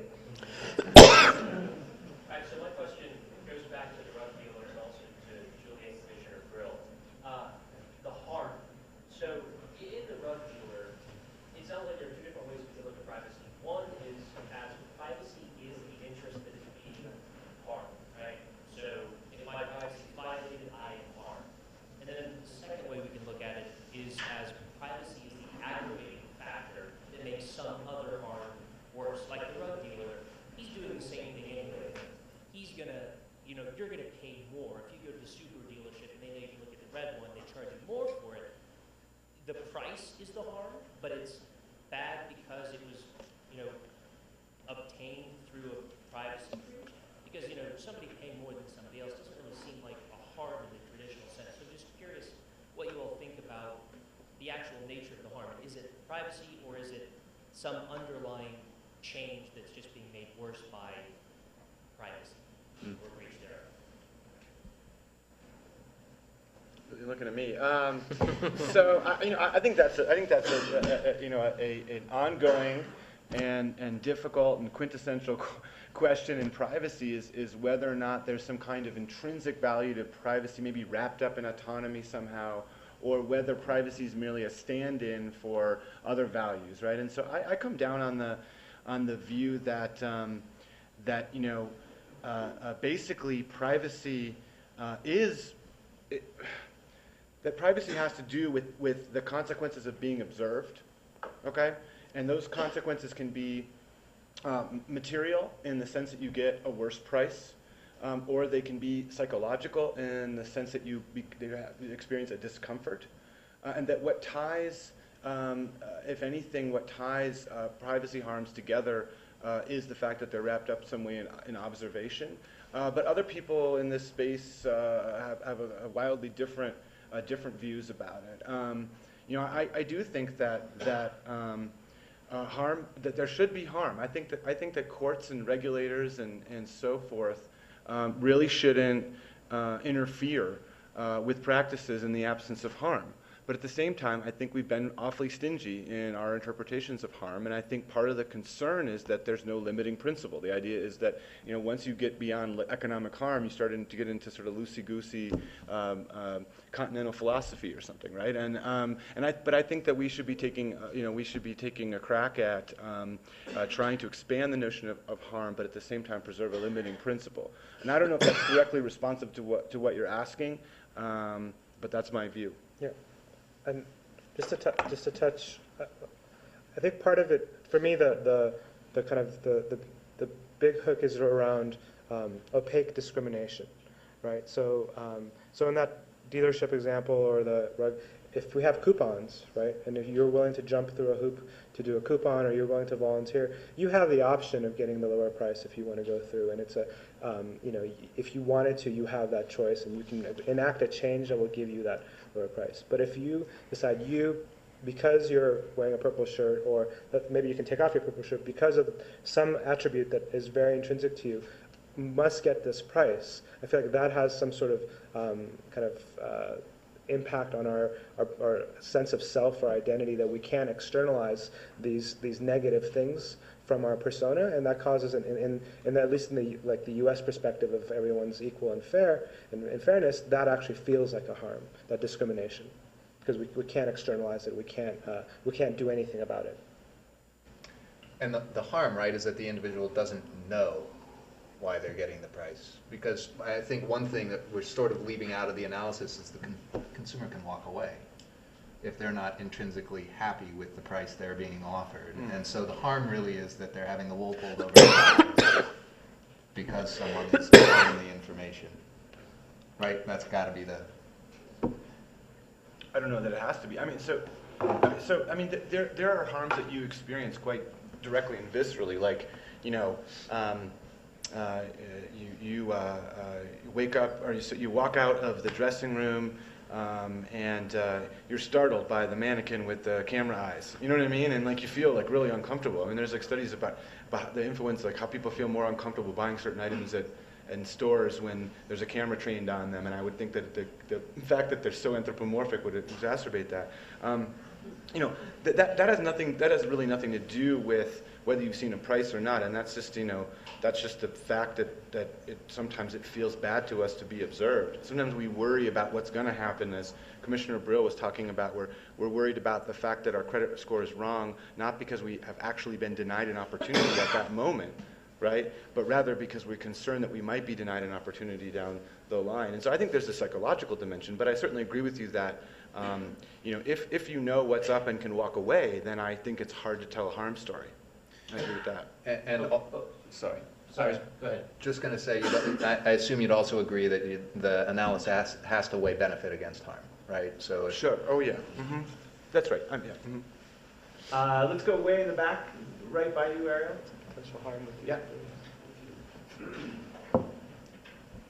Baron Soka, Tech Freedom. Is this thing on? So substantial injury is the key to unfairness. Unfairness under Section 5 is a practice that causes substantial injury that is not outweighed by a countervailing benefit that consumers themselves cannot reasonably avoid. So that's already the legal standard. So the question is, you've been talking about economic so-called price discrimination, which might be more neutrally referred to as simply variable pricing. And I find that a particularly interesting example because the flip side of every person who pays more is that some people pay less. And in fact, actually, the overall system could be a lot more efficient in both an overall sense, in the first order, but also in the sense that, for example, if you have a rule that says that smokers pay more and non-smokers pay less, it's not just that some people pay more and some people pay less, it's that the rule itself actually makes society better off because people are encouraged to stop smoking. So the question is, when you're talking about harm and you're talking about benefit, how do you deal with the difference between a potential harm to one individual that might be outweighed by a benefit to another individual versus the overall collective assessment of harm?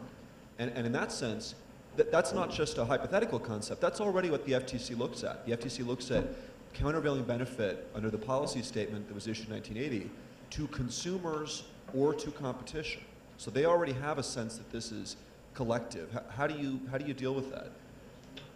So I'm going to keep us to one for a while because there's a bunch of tentative hands going up. So one, anyone want to take a responder shake? Sure. So I think the thing to look at outside of we talked about the harm from just discrimination in general, and again, opaque discrimination that people aren't aware of.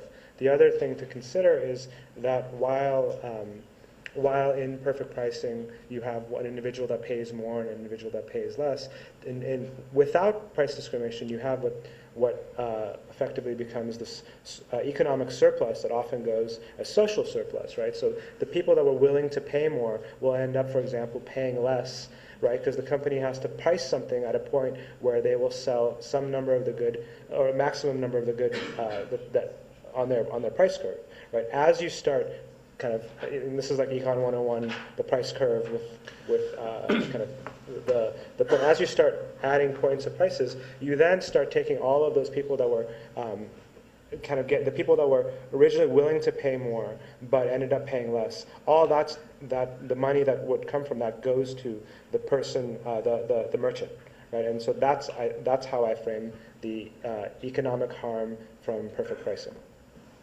Let's go. There's a question, yeah, right by you, Ariel, in the back. Thank you. Just as a segue, I think the idea of harm, which comes from the Trade Commission, points out the fact that everything I've heard today I've been addressed as a consumer rather than a citizen. When I think about the lack of significant legislation around privacy, I think, well, it's because we're in economic recovery, or it's the nature of asymmetrical or non-state threats that just give enough uncertainty to legislators to not want to move quickly on these things. I'd like to hark back to what Dean Phil said at his opening about his travels in South America and how we have some different viewpoints on this topic.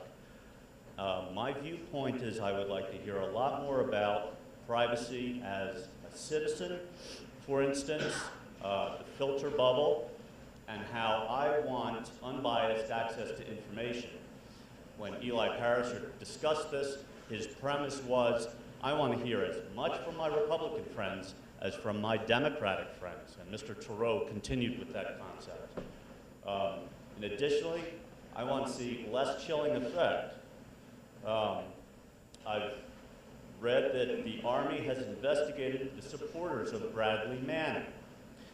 I think we're all assuming that there is no permeability between the corporate environment and the state environment. So let me just ask you to get to a question, because I have a bunch of other hands. So the question is this merely an economic forum, or is it constrained to consumers, or are we addressing citizenship? It's just the privacy is a civil right question. Yeah. Todd, maybe. Yeah, I mean, and the filter bubble question, the larger implications of some of what we've been talking about. Yeah, I'm just trying to think of which part of the question you'd like me to try and address. I think I agree with you that there's a risk to wedding yourself strictly to an economic model and looking at these issues strictly through the lens of seller, purchaser, consumer. I think that's sort of the orientation of this particular panel, and I think that may be why there's some of that focus. I think in the more structured relationship between government and citizen, there is a lot more positive law in place that governs the conditions under which, for instance, someone can conduct a wiretap or can obtain information from a telephone service provider or that kind of thing. And also that places limitations in the ways people in positions of public trust and who have received privileged information from the government can disclose that information, just to sort of round out the Bradley Manning comment. So I agree with you that we need to be looking at all aspects of this issue, and that privacy as a citizen is equally as important as privacy as a consumer. And I think the focus has just been because that's where the panel went, not because any of us think that that aspect is any less important. Great. Down here? Where's the mic? Eric? Right, we'll go to the left. Well, my left. Yeah, hold on just a minute.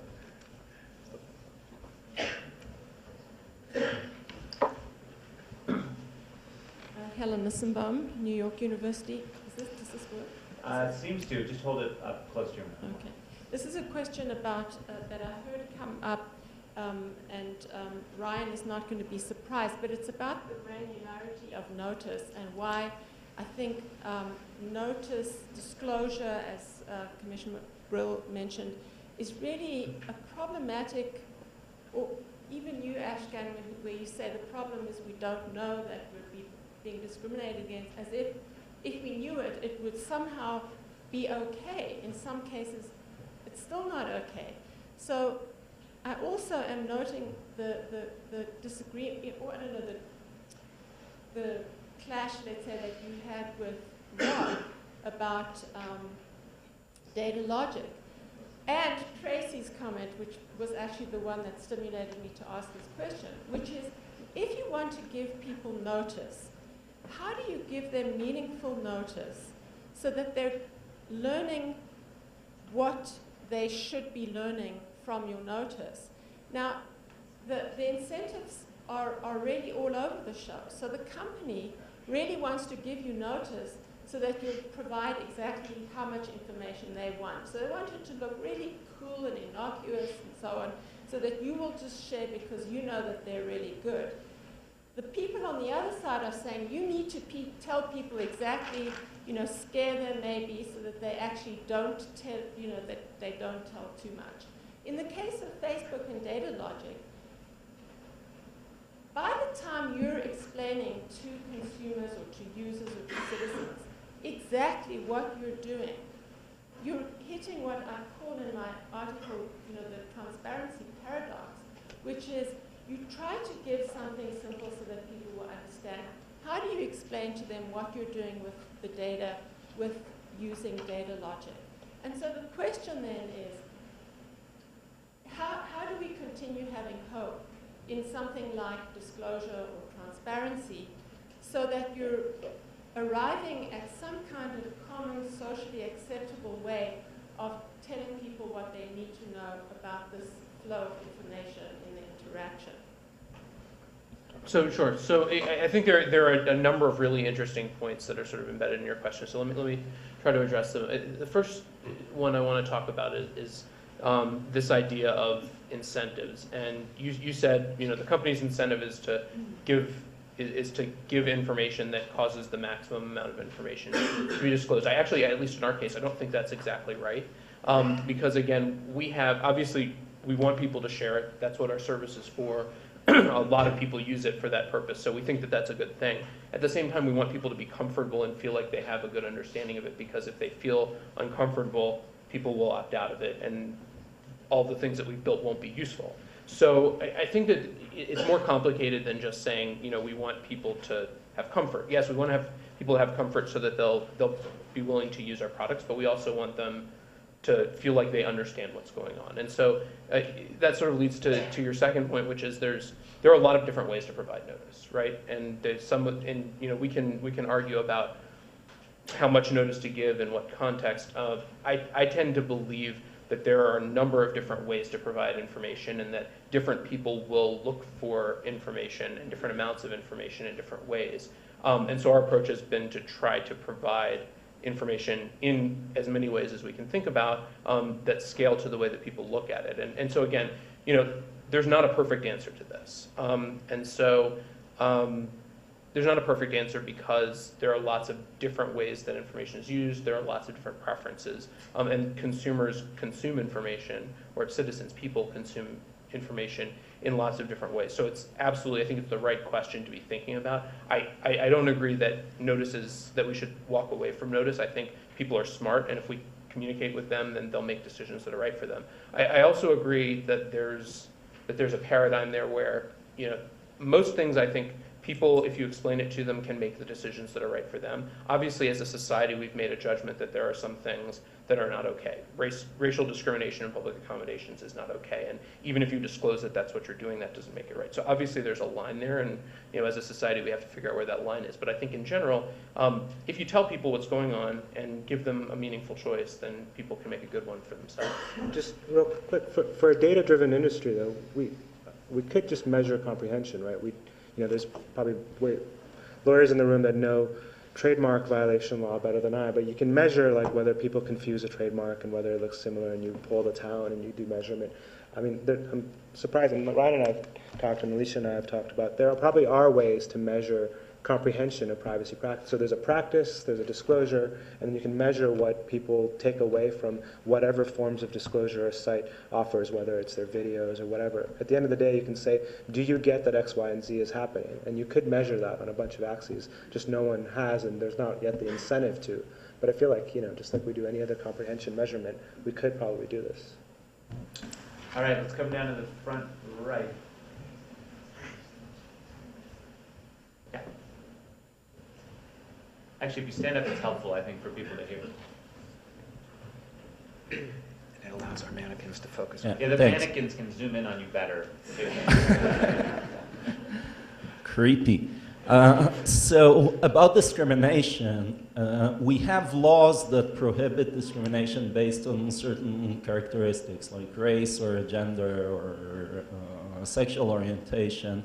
But obviously there are no discrimination laws that prohibit discrimination based on wearing a purple shirt, like the example you gave, Ashkan, or your propensity to accept authority, like the example Ryan gave.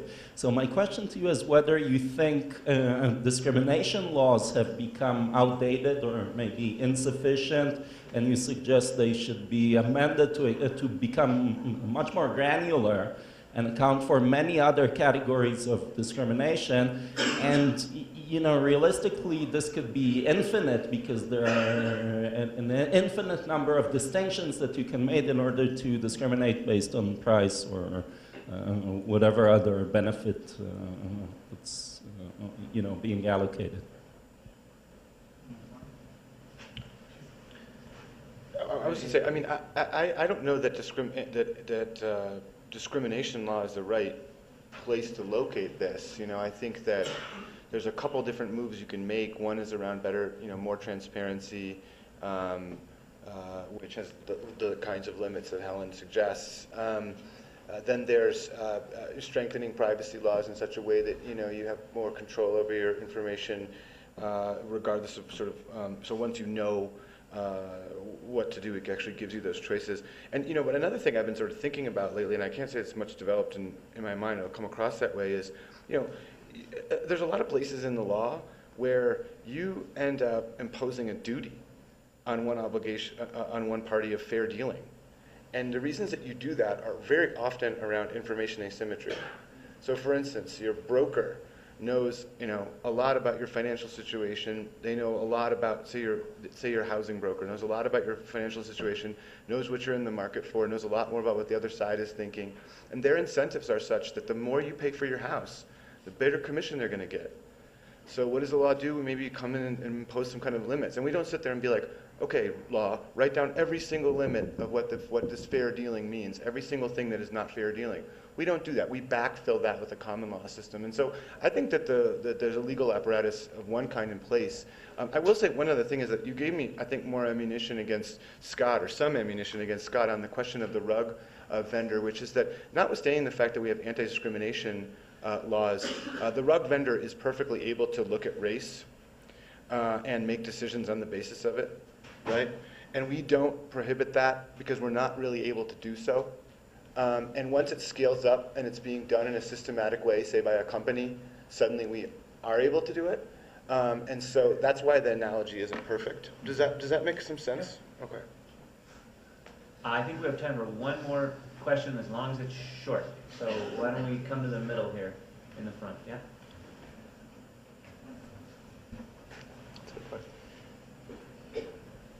So I'm wondering, one of the things that technology has given us is an extended memory. So ephemerality is now sort of ephemeral. It's kind of disappearing. And there's harms and benefits that are associated with that. But I'm just curious, what do you think the policy implications of that are? Because we don't really have a place in American law for somebody who just happened to keep really, really accurate records on things for a large set of data. So the absence of forget. Yeah. Right. Anybody want to take a crack at that? Ashwin? Sure. So I've always thought there's two outcomes that we'll get from this, and one is a James Addiction song, which is nothing's shocking, right? We'll like everyone will have skeletons in their closet, and it's to be expected.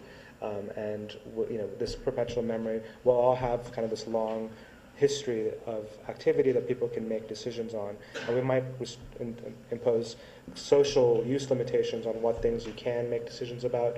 You might want to give kids a clean slate growing up, etc. So that's one outcome. The other outcome, which is a little bit more thorny, is around so while there is this perpetual memory, some people are better at managing it than others. Some people are better at, some parents won't allow their kids to post on Facebook or to, like do certain activities at an early age. And some people will actually have a better manicured kind of digital footprint or digital memory based on either social class or ability to, digital digital ability to manage this stuff. And so we might get kind of disparities on opportunities based on how well they were able to, either their parents or how well they learned to manage their profile in the past. So that's my thinking. That's not really... All right, well, I think it's time for lunch. So I want to say thank you to the panel for your participation. And lunch, as I mentioned before, is through those double doors in Betcher Hall. We reconvene at 12:30, so you have an hour. Thank you very much.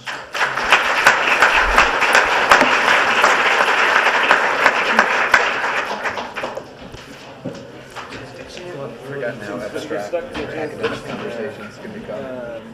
Still trying to figure out where we got the Martian.